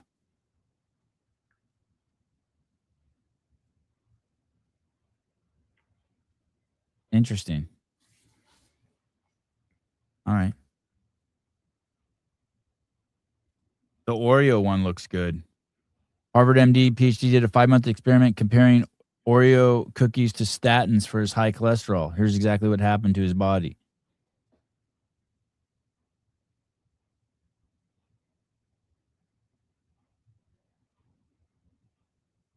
Guy needs to be a CrossFitter. Day Curious Metabolism, Substack.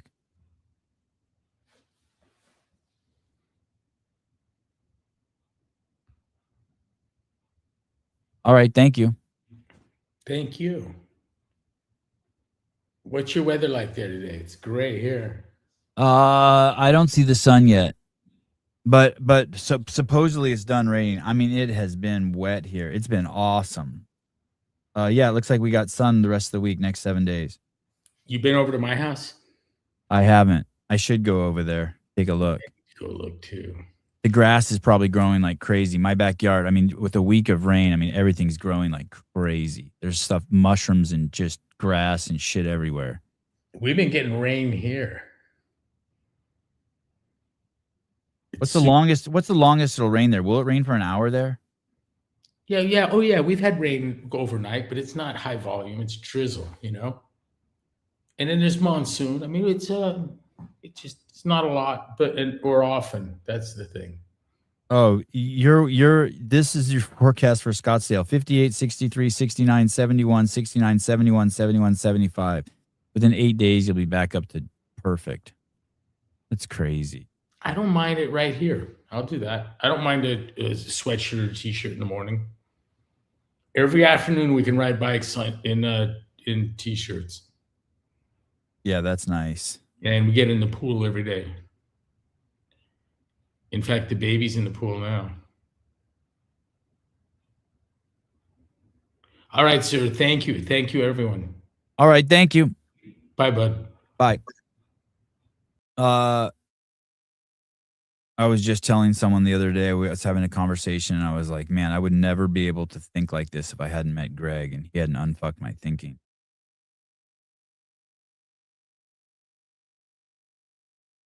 There are some beautiful shots inside of Greg's new gym. If you head on over to Avi's blog 3 Plain Brothers, there are some crazy. Maybe I could pull. Maybe I can find that.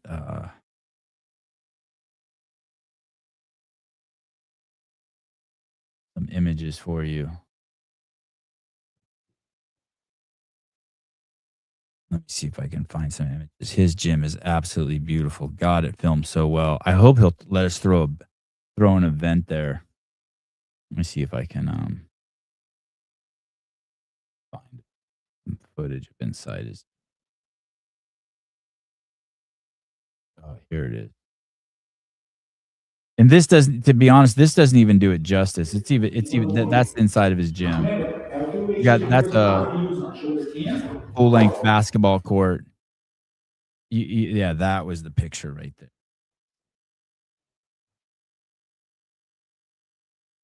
Let me see if I can get a wide shot to show you. There it is. And upstairs, up there on the right, there's a arts and crafts room, and then a professional sound studio. Down below, there's a wood shop. Out to the right, there's pickleball courts. Out to the left, there's a, I don't know, 30 by 60 foot massive pool and a lawn you could play flag football on. It's nuts. And then his house is right adjacent to that. It is something else. Yeah, those are Greg's kids. In the audio, there's a when I was leaving, they were putting in a 20-foot screen, 8K 20-foot screen that'll be on one of the walls in the gym, not the one you're looking at, but the one to the back. If you look closely, you'll see all the sound system. It is it is something else. Yeah, those are the pickleball courts out to the right. Out to the left, that's where the pool's back there somewhere. And the lawn, massive lawn. I want to say it's on 2 acres. Walking distance to the Scottsdale Mall. Those are the pickleball courts out there. Those are the wall ball targets. There's this game that Greg invented while I was there that me and the kids were playing. He lowers the basketball hoops, and we see who can make the most shots with the heaviest balls, the Dynamax balls. I hope I have footage of that. Yeah, it is something else. I want to say he's got 10 rowers, 10 squat racks, 30 bars, tons and tons of free weights. It is something else. Yeah. Anyway, if you want to see the whole thing, head on over to the homeschooled vlog. I think it's called Vlog 3PB on YouTube. Also, we started a new station, new channel. We're going to divide up some of the content here. I'm going to keep my morning shows over here. And then some of the shows, I think Shut Up and Scribble. Dense Updates just moved on over. So if you haven't subscribed over there, you should subscribe. Let me see if I can find that. What's it called? The Locker Room?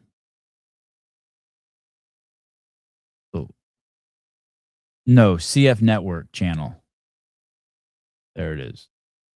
Dent's got her first show. Her show is the first show on there. This show is crazy. This show is crazy. Oh man. The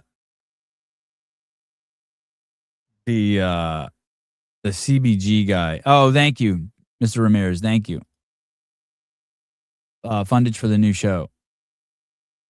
Yeah, that station hasn't been monetized yet, which is what keeps sort of the foundation of the lights on around here. So I appreciate the $10. That show right there, Dense Updates, Danielle Brandon, Brittany Weiss, and this CBD nutrition guy. That's a crazy, crazy show if you haven't seen that. That guy walked into quite the mess. I don't know what his intentions were. We'll talk about it on Friday on the CrossFit Games Update show when we have Taylor on here. But Taylor spoke to him for 20 minutes, and it sounds like he was threatening. It sounds like he gets before pictures of all of his clients and then after pictures. And it sounds like a few years back, Lizzie tried his program. And from what's portrayed, we'll have to hear Taylor's exact words, but he was like somehow threatening Taylor to post the before and after pictures of his wife if Taylor didn't stand down. That was allegedly that's what was going on. That's wild. So if you're working with this guy, that's like some Scientology shit where they get you in a room to admit a bunch of shit and then hold it against you if you ever leave the community. That is some wild shit. And Jenny just takes all the air out of the room and posts these before and after pictures of Lizzie. Yeah, it's wild. All right. Anything else? I got all sorts of stuff I'd love to share with you guys, but I think that's it for the show. Who do we have on tomorrow? Do we have Nicole Christensen from CrossFit Roots? Be on tomorrow. Probably one of the best representations of a CrossFit gym in the world. Ben and Blair on Friday. Saturday, Kill Taylor.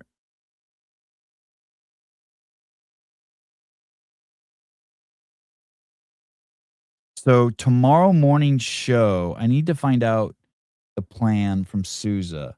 Oh, Thursday, and then Thursday, Rich Froning's coming on. Let me see. Can we get shows scheduled on new channel?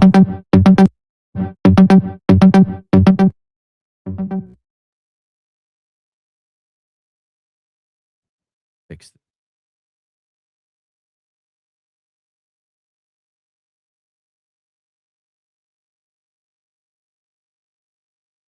Okay, caller, hi. Hello? Caller? Hello. Hey. Hey, one last question before you go. So where's the membership going to go to? Is it still going to stick on this channel, or are you going to go to the CrossFit Network one? Oh, it's going to stick on this one for a little bit. We're going to continue to release all the behind the scenes on this one, and then I'm not sure what's going to happen. Great question. Great question. I don't know. I don't think any memberships or anything are available over there. Basically, YouTube has all of these hoops you have to jump through first, or you can activate things like that. But great question. Okie dokie. Yeah, that was it. I'm really excited to see the separating. But You're glad to should see, be all right. you're glad or sad to see it? Well, I mean, now we got to keep track of how many different channels we got. The Glittons, the Shut Up and Scribble, fucking CF Network. I'll tell you why we're doing it. We're being punished. The CrossFit shows are. We think the CrossFit shows are being punished because of all the politics talked on here, and we think the politics are being punished because of all the fitness. So we think if we separate them, the algorithm will be more friendly. The algorithm already is doing some pretty crazy things with Jenny's show. The impression click-through rate this morning on her show was over 45%. For those of you who follow YouTube stats, that is absolutely bonkers. That is that's bonkers. Meaning they're having trouble figuring out who our audience is and who to push it to. So we're trying to fix that issue by doing that. So What'd you do on the audio? I just accidentally lost you. You dropped off on blue. Punished. Punished is a crazy victim word. Oh, thank you, Heidi. Once you subscribe, though, Mr. Pat Lange, for your new venture, thank you. Appreciate it very much. I'll be sending that back to you for your monthly payment to be a contrarian on the show. It's just the algorithm is doing has been doing some really weird stuff to us, and they don't know who to serve our they don't know who to serve our channel to, and so I'm hoping that both all the shows can benefit. And if you subscribe to both channels, they'll send you notifications theoretically. Yeah, I got the one for dance updates this morning, so okay, check good. that out. So what did you think? That's a pretty wild show, huh? Wow, dude, the way she breaks it down for everything, it's just like spot on for me in the moment. Reading it and catching it, trying to feed off of what Healer put up on his video. I was like, well, what's wrong with the DB and this chick? I was like, what the fuck? Dance fucking, she kills it. She breaks it down like really well. Her top's crazy too, huh? I don't know how it hugs. Yeah, she didn't show. I've been trying to put it up, but I was like, man, I'd rather not bring it up. I was like, yeah, she's been covering up the last two shows, but we'll see. Maybe she's listening. She'll show a little bit more next one. But it's crazy how that top. I never seen a tit top. How it in the middle, it really shows the little contour of her hammers. It's crazy. Mm-hmm. Yeah, it kind of reminds me of that little mouse pad you used to have. Yes. Yep. That one exploded. Yep. Yeah. Mm-hmm. It exploded. Yeah, it exploded. What the fuck? All the gel came out of it.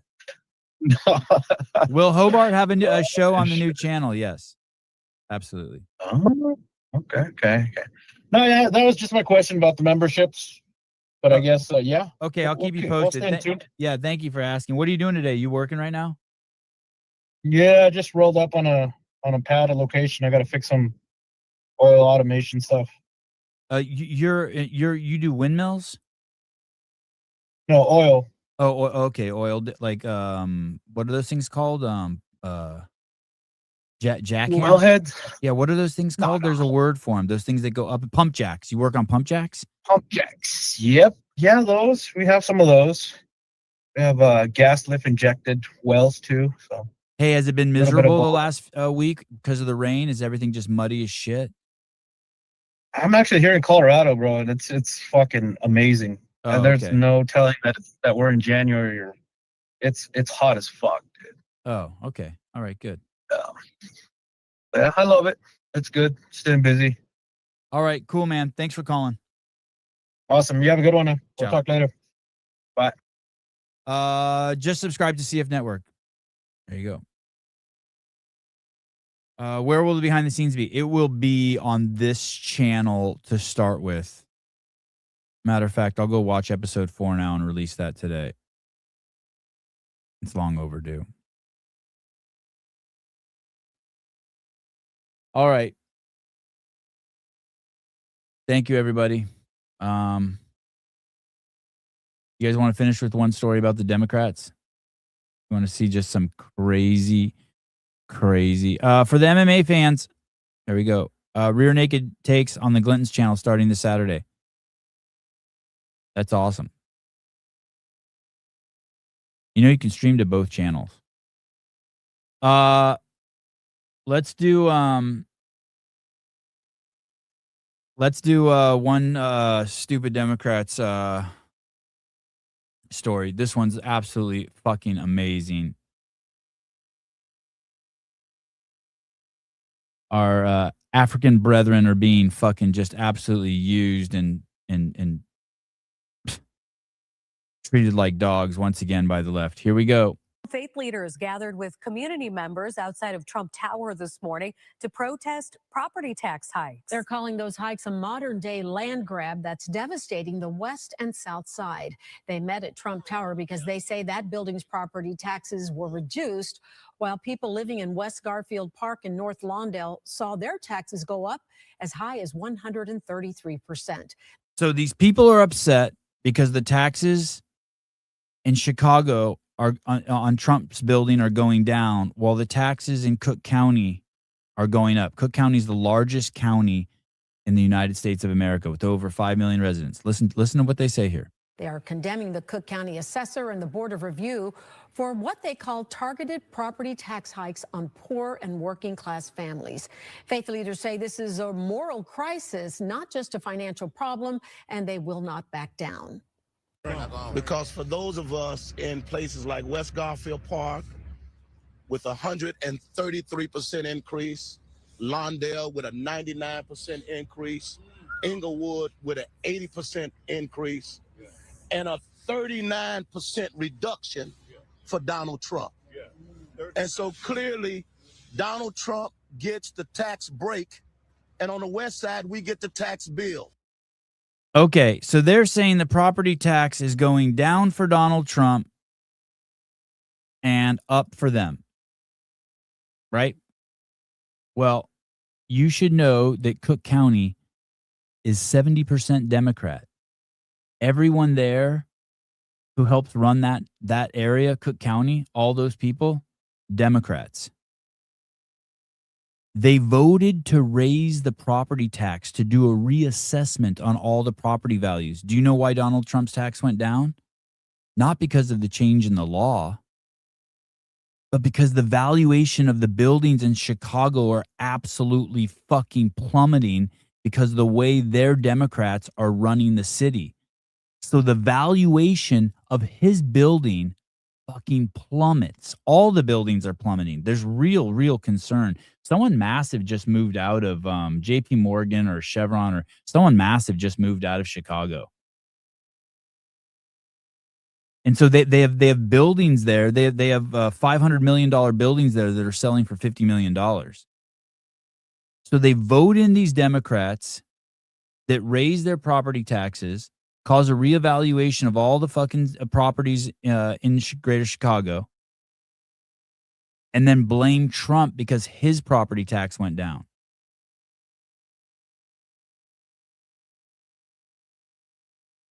It is nuts. It is nuts. 70% Democrat. Treasury Maria Pappas says there's been a sharp drop in the value of downtown commercial buildings, paying about $129 million less this cycle because of higher vacancy rates over the years. What happened was the residents ended up picking up the bulk of these increases. Black and brown communities, Vatos, Cholos, and El Negros on the south and west side are the hardest hit. In West Garfield, bills soared 133%. North Lawndale saw a 99% spike. And Englewood, it's Englewood, not Inglewood. You don't even know the name of his own town. Taxes climbed more than 80%. The treasurer says many of those homes may have been undervalued because of the most recent assessment done every 3 years. These people are fucked. You want to fuck El Negro and El Browno. They say brown in Spanish. I forget. Spanish. Marron. El Marrono. Marrono. Brown. You want to fuck the brown? El Marron. Marron. Marrono. Brown. Brown. Brown. Marrón. Marron. Marrón. Marron. That's the word of the day. Marron.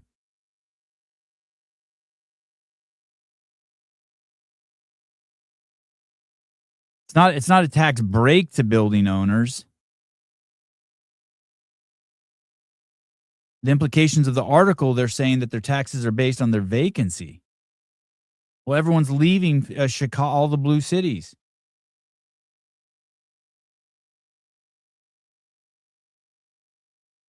Yeah, this is a wild one. Clock Cutter, how can the value of commercial buildings be plummeting in many cities, but commercial real estate rents don't seem to be falling at all from what I'm hearing? There's a Democrat going around here in South and North Carolina saying that it's racist and bigotry to redo the districts, which pushes out only North Carolina black representatives.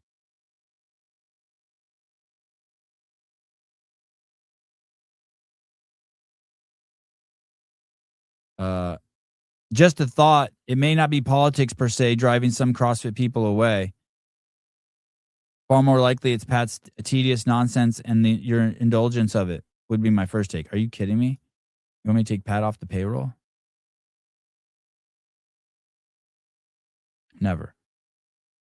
Vital asset to the Sevon podcast. Next, you're going to want me to stop answering when Pedro Moss calls. Get out of your fucking mind. Leave the media up to me.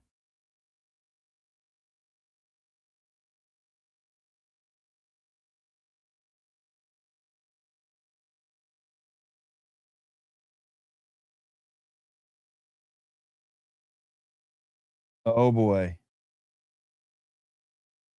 Oh boy. Did Andrew make a oh boy. Oh boy. Look at this over here.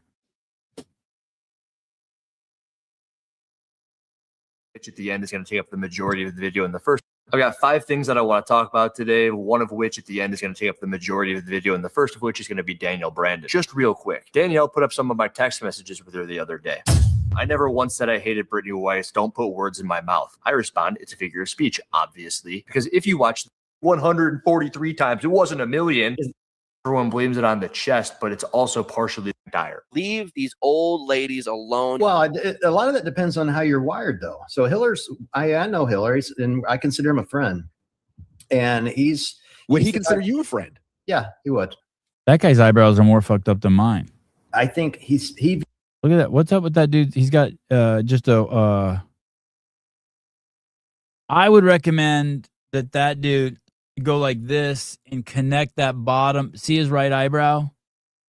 I would recommend he push it up a little bit to connect to that other piece. He views things very black and white and without compassion and without empathy. I mean, I admittedly heard this and I was like, yeah, but ooh. So imagine an older person, older than me. Oh, please. Never mind. I thought it was going to be a good video.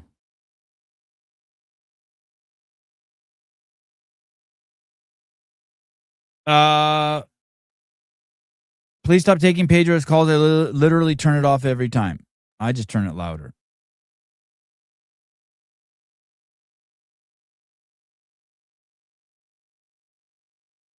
Wooly versus Sevon coming in 2 months. Wooly can't do the open anymore. He's on the juice. He's on the juice. Oh wow, is my left foot bigger than mine?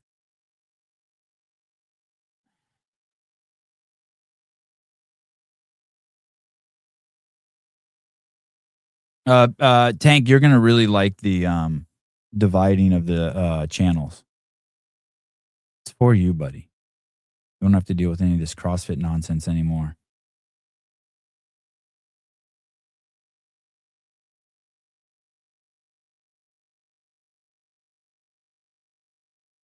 Blaming Trump for Brandon Johnson. It's wild. The girl the other day who was saying she wants to take away homes from white people in New York because it's white supremacy, or they're gonna have to rethink property ownership. She according to Weaver's own logic, her mom Celia Applegate is fueling white supremacy, considering she has a $1.6 million home in Nashville.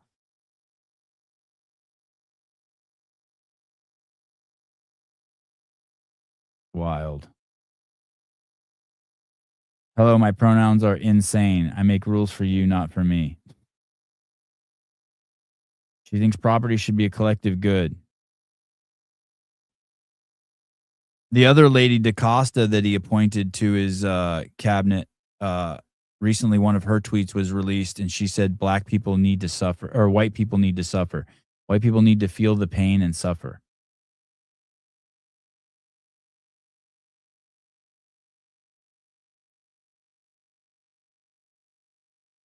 How about this? How about this one? This one's great. God, there's so many fucking unhinged and libtard stories.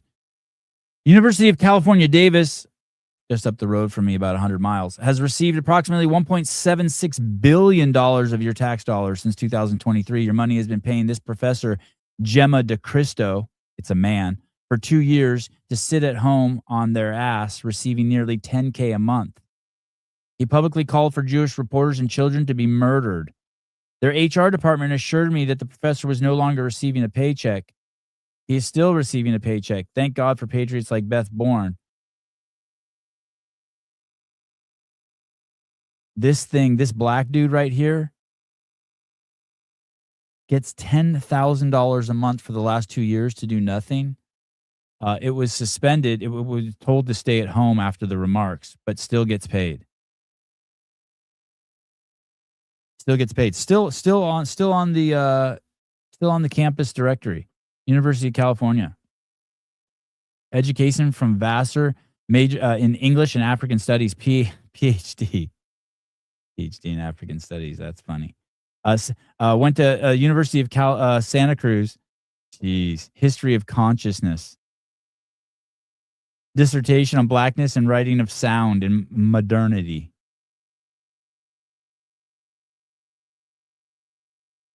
Research topics, black sounds and their fugitive lives in capture.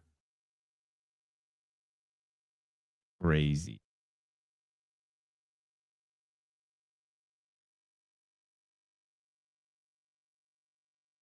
Man, oh man. 10,000 a month. All you have to do is say you hate Jews and want them all dead and their children. You get put on leave for 2 years. You can collect 10,000 a month.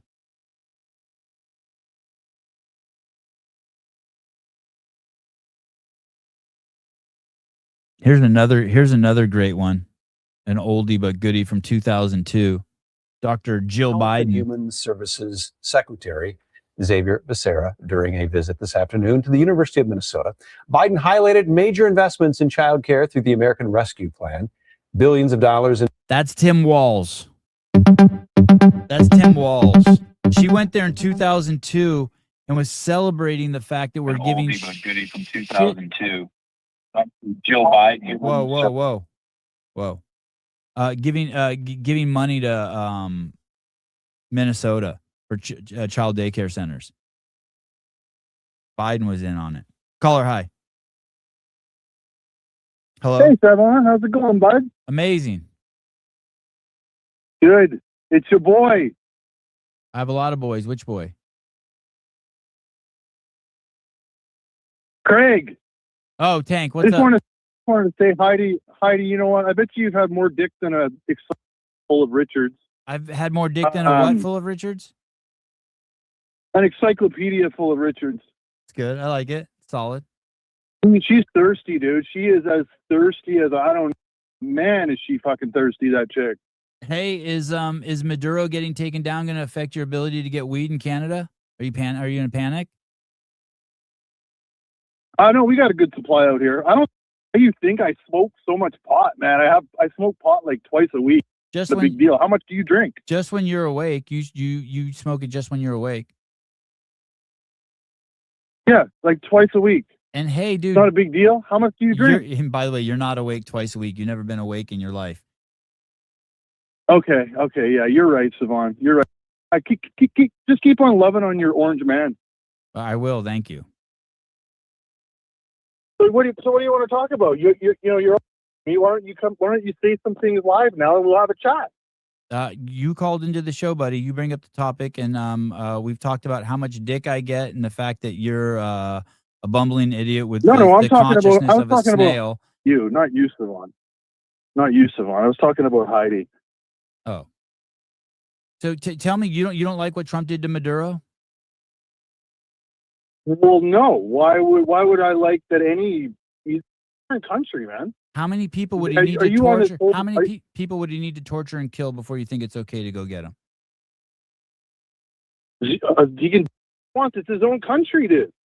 It's not his own fucking country. We don't need to. You're not. It's not his own country. He's a warlord. He was. Hey, you guys had observers there. You had 6 observers there, and so they didn't say anything about it being the diplomatically elected president.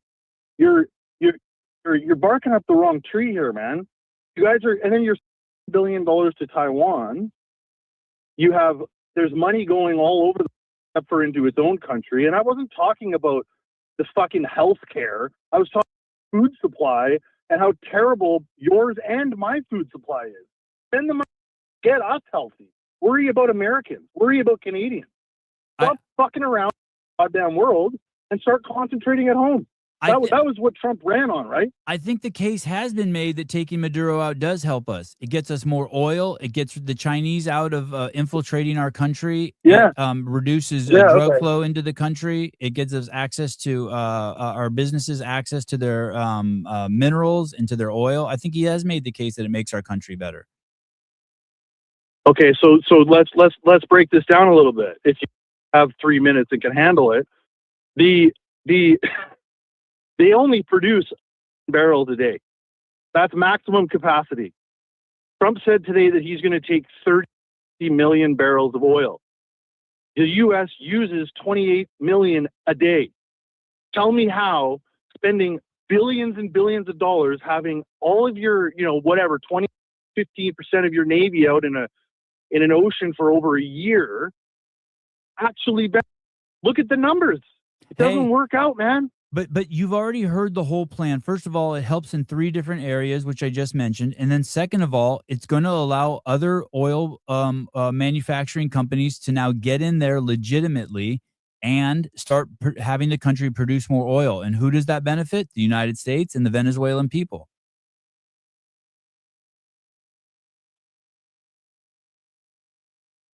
Did I lose you? No. You got me. You got me. But I disagree that you need to. And for one, and it's not like they're running around saying this is like the greatest military operation that we've ever seen, and there wasn't even a shot fired. Like you can just it's all orchestrated, Savon. That's what I'm getting at. So you Maduro's in on it. Oh, and I have heard that theory that Maduro's in on it. 100%. They're all in on it. They're all in on it. So you think it's all? It's all about. You think it's all theater? You think it's all theater? Monroe. It's all theater. It's all theater, man. Same way Charlie Kirk and the Erica. Look at how Erica Kirk's running around. Like you think that her husband just died? I you actually think that it? I want to tell you, I'm open to this theory. I just don't see it. And I don't know how you're going to convince me of it. Planned. I'm very open to it, but I just don't see it. But I'm very open to it. Open to all being orchestrated? Yeah. Yeah, I mean, well, the Monroe Doctrine isn't old. I mean, that's what Donald's talking about, Donroe Doctrine and the Southern Hemisphere. Trust me, okay, I get it, Savon. I understand that right now there's a battle going on between powers and it's a spheres of influence play.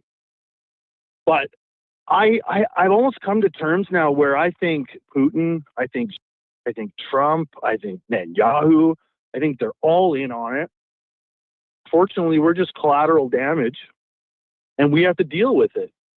Fact is billions and billions of dollars are being spent on it's not benefiting us at all. Like here and now, yesterday, Fox News reported that the vice president's been in on it for over a year. Did you hear that? The vice president of Venezuela? I mean, I listen to Fox News as like a rag, man. I mean, this is all trash. They said it's all fucking trash news, man. I don't know. They said Delcy Rodriguez has been dealing with to wear masks, get your vaccine. So you think it's all the same? These are the same people. It's all the same. Like, there's dribs and drabs, and they'll let us know, some stuff from time. And all these people in the chat, like, you guys are fucking pussies, dude. How can you convince? How can you convince me? How can you point? Where can you point me to where I can see your perspective that it's all theater? How can I convince you? Yeah, like if I'm like, okay, I'm open to the fact that it's all theater and that it's all just to keep us entertained and busy while they collect more and more wealth and keep us enslaved and doing what they want. But where's the smoking gun? Smoking gun is in our history, man. I mean, this is a long story like I've been talking to you online about talking to this Professor Zhang guy, and he really goes into the whole MO. And I know it's a theory, Savon. I know that, but that's all we have right now, man. All we have is theories. We're never going to know. We're never going to know the hard truth, man. It's just not going to happen. But you need to look at the past history, what's currently going on presently, in order to have any prediction of the future. And if you look at history and you look at, it's a huge conversation, Savannah. I have to go into like so many different breakdowns about prior to World War I and the buildup and the movements of Greater Israel and the connection between AIPAC, and like there's just so much around it.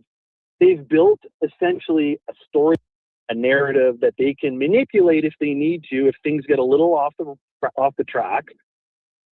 And they're all in on it, man. I mean, we're living in a globalist earth right now. They're all working together is my take on it. And I used to be pretty sympathetic to the Russian cause. But, as I looked into it further, they're all just part of it. Like, let's be frank. The Russians could have ended this in a day if they wanted to. They have the missiles, they have the armaments, they could have literally flattened that place to the ground. But they're not. Seems like the gloves have been constantly on, these like kid gloves. They're not, same as Venezuela. Like, I'm sorry, there's no reason why a couple of those Blackhawks shouldn't have went down. They didn't. There's cartels in Venezuela right now that aren't happy that Trump's even in there. And to say that, to further that, they don't have Venezuela. They're telling people they have Venezuela, and Trump strongly believes he has Venezuela, but they're not in there. What control do they physically have over Venezuela right now other than the blockade? So you think that there's some sort of sentient being or organization that is pulling all the strings? There's some sort of council somewhere. 13 families. But then you also said that you don't think Trump may be in on it, that he thinks that he might actually have control of Venezuela. Well, like I said, he's showing with bravado that he has control of Venezuela, but he doesn't have control of Venezuela right now. It's the vice president of Venezuela that's taking control. Now, whether or not she's another patsy, probably. But again, like, they're selling it as they're going to be pumping all this oil. Like, our gas is down. I'll give Trump that. He's lowered gas prices. And again, that's to try to combat the Russian war machine, I guess, or whatever. I don't know what their goals is on that, to at least give the optics of them combating the Russian war machine by lowering the cost of Brent crude. I don't know. But it's all smoke and mirrors, man. Like, here's the main thing is they went in. The main thing is, Savon, is they went in there. Maduro and the Venezuelan government have 600,000 Bitcoin. That's what they wanted, and that's what they got out of there.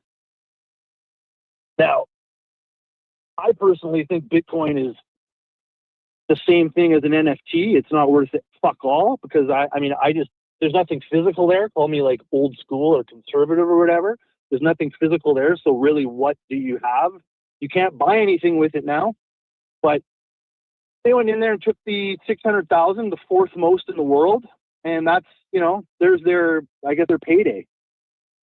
The story you're referring to, Venezuela may secretly control a stash of Bitcoin worth as much as $60 billion. Yeah. The most I'm willing to understand, I guess, at this point is, as humans, I don't doubt that there is some cyclical nature to what we do. And, you'll see that with people all the time. They just keep their life's like a record player, and it just goes in circles and circles, and they don't change the way they think, so that their lives never change. So humanity as a whole may be in some sort of cyclical, routine. Like before it was warlords with spears, and it was warlords on horses, then it was warlords with cars, and now it's warlords with jet airplanes and aircraft carriers. But I just don't think it is theatrical. Do I think that the CIA definitely had some deep control of Venezuela before these actions took place? Yeah. Do I believe the fact that Maduro is undermined by his vice president? Yeah. But the fact that he's in on it, boy, that one's tough for me. Dude, the guy's wearing a freaking $200 Nike tracksuit and giving the peace sign. He doesn't,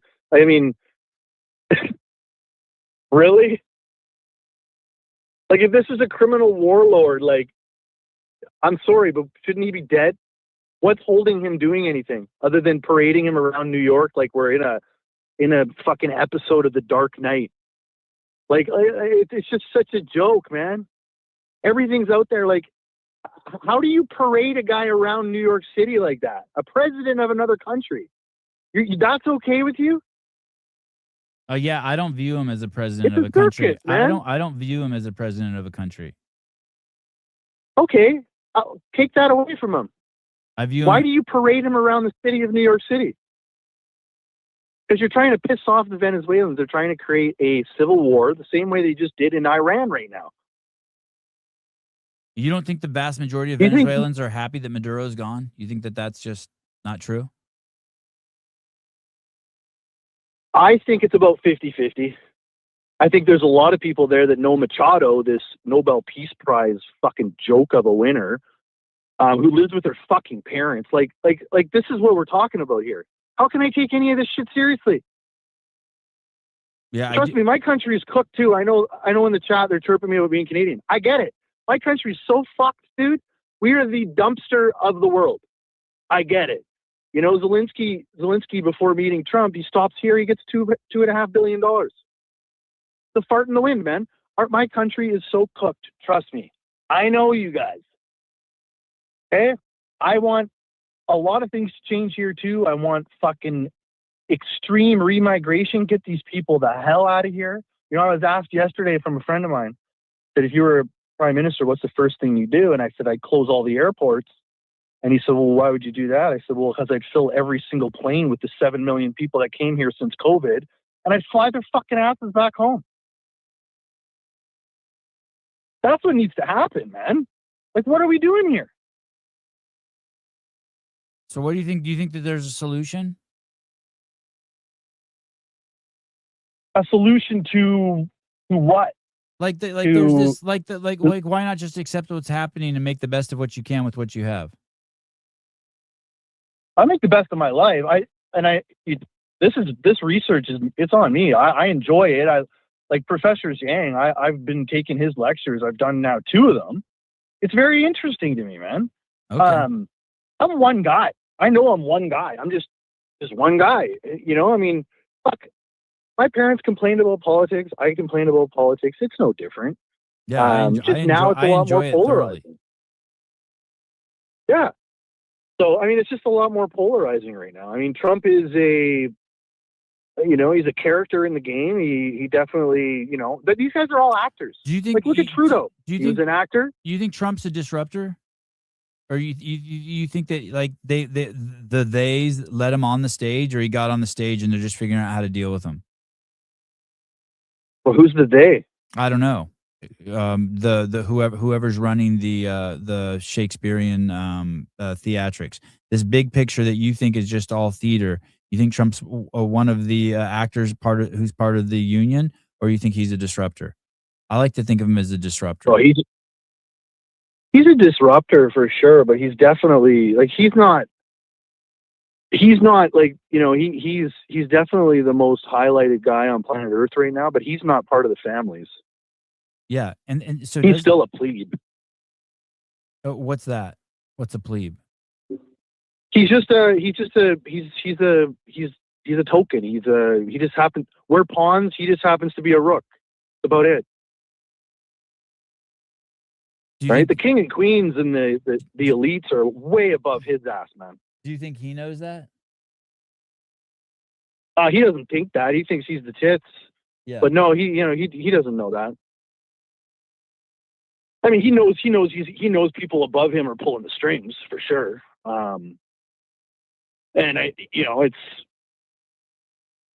I don't know. I don't know if there is a fix. I think this year, man, is going to be hot, and people are going to be paying a lot more. I mean, in Canada, I just got my first paycheck yesterday, and I couldn't believe what I'm paying now, man. We're getting so fucked out here. We have this thing called CPP, or Canada Pension Plan here, which will be gone by the time I get old enough. Like, they're going to completely cook it. It's already being cooked. Carney's known for it.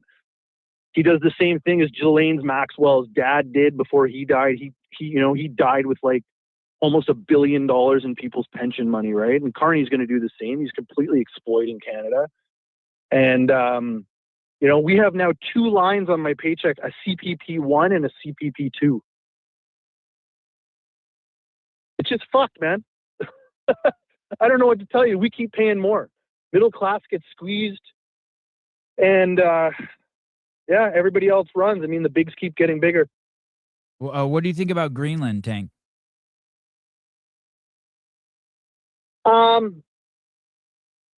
Makes sense, from a geopolitical standpoint. I mean, the Russians are the only ones with actual icebreakers up there. They're trying to create that northern shipping route.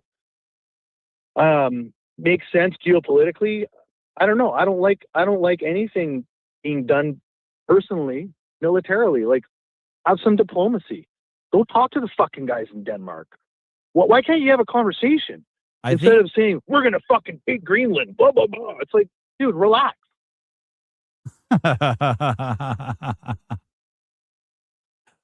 I think he uses it as a conversation starter. I don't think there's any real threat of military intervention up there. And I think I think it's kind of like if you were going to go buy a car and they were asking 20 grand, you said I'll give you 10 for it, and the person's like, "Are you out of your fucking mind?" But you start really low so you have a place to come up a little bit. That's Facebook Marketplace on the daily, isn't it? I don't know. I'm not on there, but I should be. No, don't, man. It's brutal. don't do it. You end up buying shit. It's a cesspool of shit, man. You end up buying shit you don't need all the time. Yeah. My guitar collection's growing, and yeah. It's just not necessary. Hey, can I ask you what your day job is? I work for a faucet company. Like the faucets in my house? Maybe. Maybe, yeah, one of the bigger manufacturers in the U.S. Oh, okay. I think there was an super wealthy Armenian who owned a faucet company in California. I remember hearing about him as a kid. Is it? Yeah, it's a great job. I mean, it's busy as hell right now, but it's definitely it's weird. You can see the horizon is slowing down. I don't know what's the market like out there. Like, is it are houses selling out there your way? I was just in Berkeley in my old stomping grounds, and there's just nothing for sale.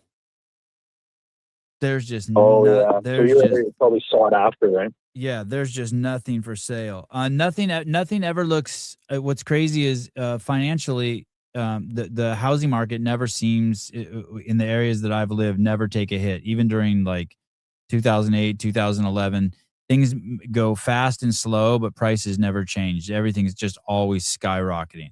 Like so everyone I know, their gas prices are going down. Like for me, my gas price is down. It's still $4.59 a gallon. But when I was in Arizona, Holy it's shit, yeah, it's so fucking expensive. California's fucked. We're worse than Canada here. It's a $1.19 here right now. That's liters though, so I don't know how that works out. But in BC, like I live on the same coast actually as you, but the real estate market here is just tanking, man. 3.7 Can't sell anything. 3.7 liters in a gallon. So your gas is even more expensive than mine. Is it? Yeah. There you go. And we think it's cheap. And you guys produce a shitload of gas. Yeah, we don't refine any though. That's the problem, right? We got to. We're so again like we're just at the privy of whoever wants to control us and do whatever the fuck they want to us. I mean, we're shit on all over the place. I hate my country right now, man. We're so cooked. You know, we have no refinement. We don't refine anything here. We should be using our own fucking oil. Wall Street. But here we are. Wall Street Journal. Canada's $1 billion question: do property rights still exist in British Columbia? I just typed in British Columbia real estate. Yeah. Yeah, and then it's another thing too with renters, right? I mean, like, so a good friend of mine is a sheriff up here, and he does like he helps owners get renters out of the houses, evicts people and stuff like that. Yeah. He's so backed up. He's a year and a half before he can even get to somebody's house now. That's how backed up he is on evictions, man. Yeah, when we had the huge foreclosure thing here, they said it would take 10 years to actually kick everyone out of their homes because there were so many foreclosures. That's insane. Well, I don't know, Savon. I'm gonna leave. I'll let you go on that, man. I don't want to keep you, but thank you. Appreciate the combo as always, and thank you. And we'll go at it again sometime. Love you, buddy. Thanks. Thank you. Bye. More dicks than an encyclopedia dictionary full of Richards. That's some Rodney Dangerfield shit or Andrew Dice Clay. That was that one really hit home. That one resonated with me. That was some like 1980s humor.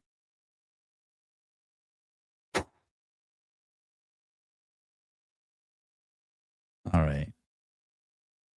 Hank Reeves, always nice to you. How about it? Yesterday's guest knew Eli Crane. That was kind of cool.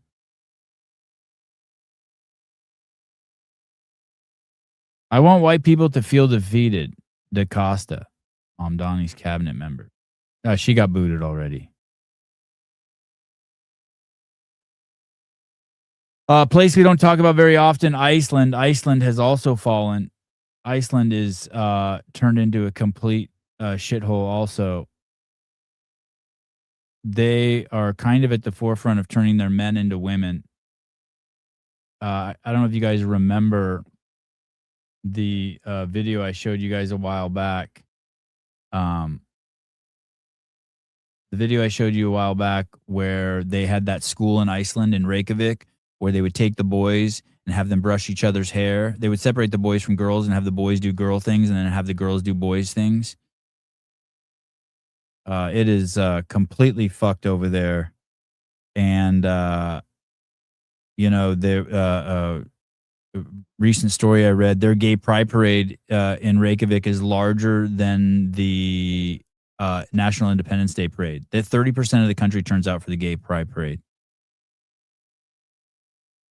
They are the poster child of men hating and the collapse of civilization. It's gonna be a trip. They got a rough 10 years coming.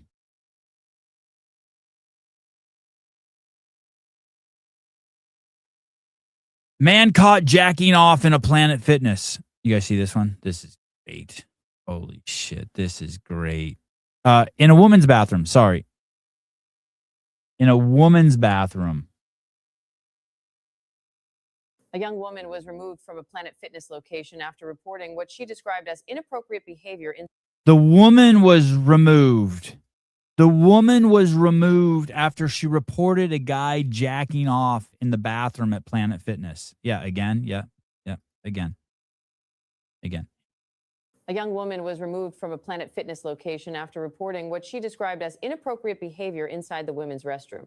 According to the woman, she is a paying member who entered the restroom and noticed unusual shadows and movements coming from inside a closed stall. She believed the person inside was engaging in inappropriate behavior and felt uncomfortable. To protect herself, she recorded a short video as evidence and immediately notified gym staff. When staff arrived, the individual exited the stall and appeared to be a biological male. The person stated they were transgender and accused the woman of being disrespectful toward their gender identity. The woman says she expected staff to focus on the behavior she reported, but instead, employees accepted the individual's explanation. Rather than conducting a further review, staff asked the young woman to leave the gym.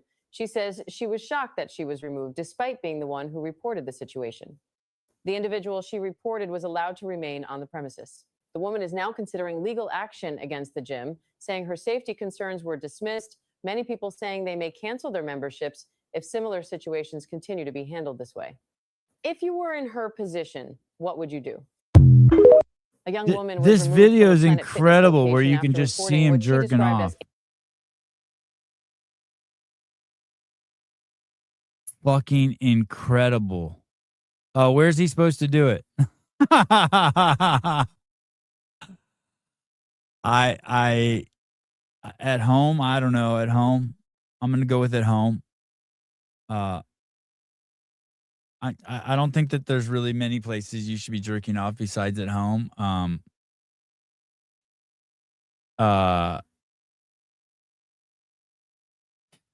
want to say, what is the news saying about Planet Fitness? Planet Fitness.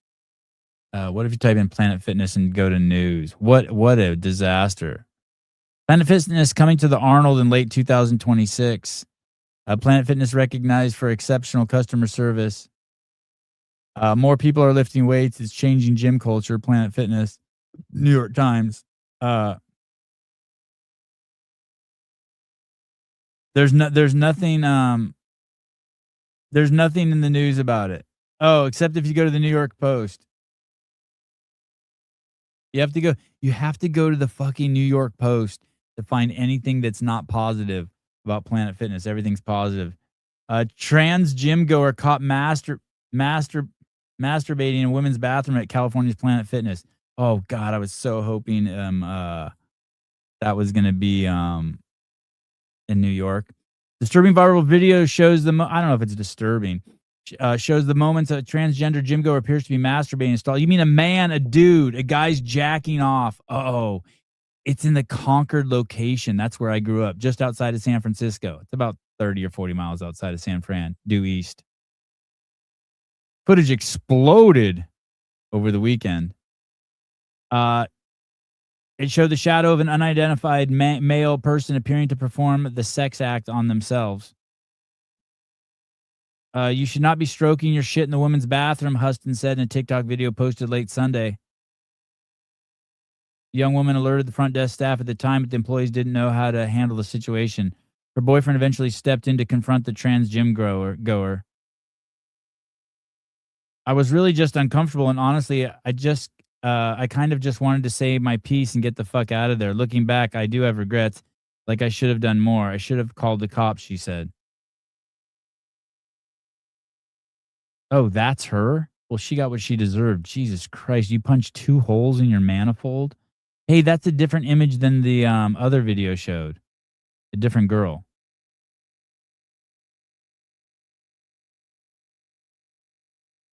Wild.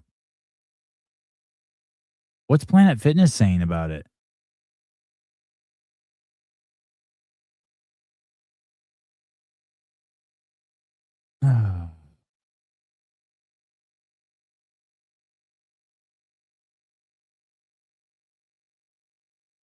You guys remember Tish Hyman was filmed last year getting into a heated argument with Alexis Black, a convicted wife beater who is transitioning. She filed a complaint against Black for using the women's locker room. I think that was in New York. That was in Brooklyn. Black, formerly Grant Friedman, pleaded guilty in 2022 to savagely beating his wife. And now he's a woman. Jeez. The guy in the video actually looks trans. He didn't look much like or looks like a dude. Doesn't look trans. Yeah. Everyone, they all look like men. Isn't Planet Fitness where Russell Berger called in while on the show? I think so. We may have even tried to call that location. Victimless crime. You just can't beat off in public. It's the rules. It's just the rules. You just gotta follow the rules. They're jerking a merkin. All right. What's today? Wednesday? Wednesday, yeah. I'll see you guys tomorrow morning. I don't know what channel we will be on tomorrow. Blame Souza. He's the mastermind. All right. I'll see you guys later. Bye-bye.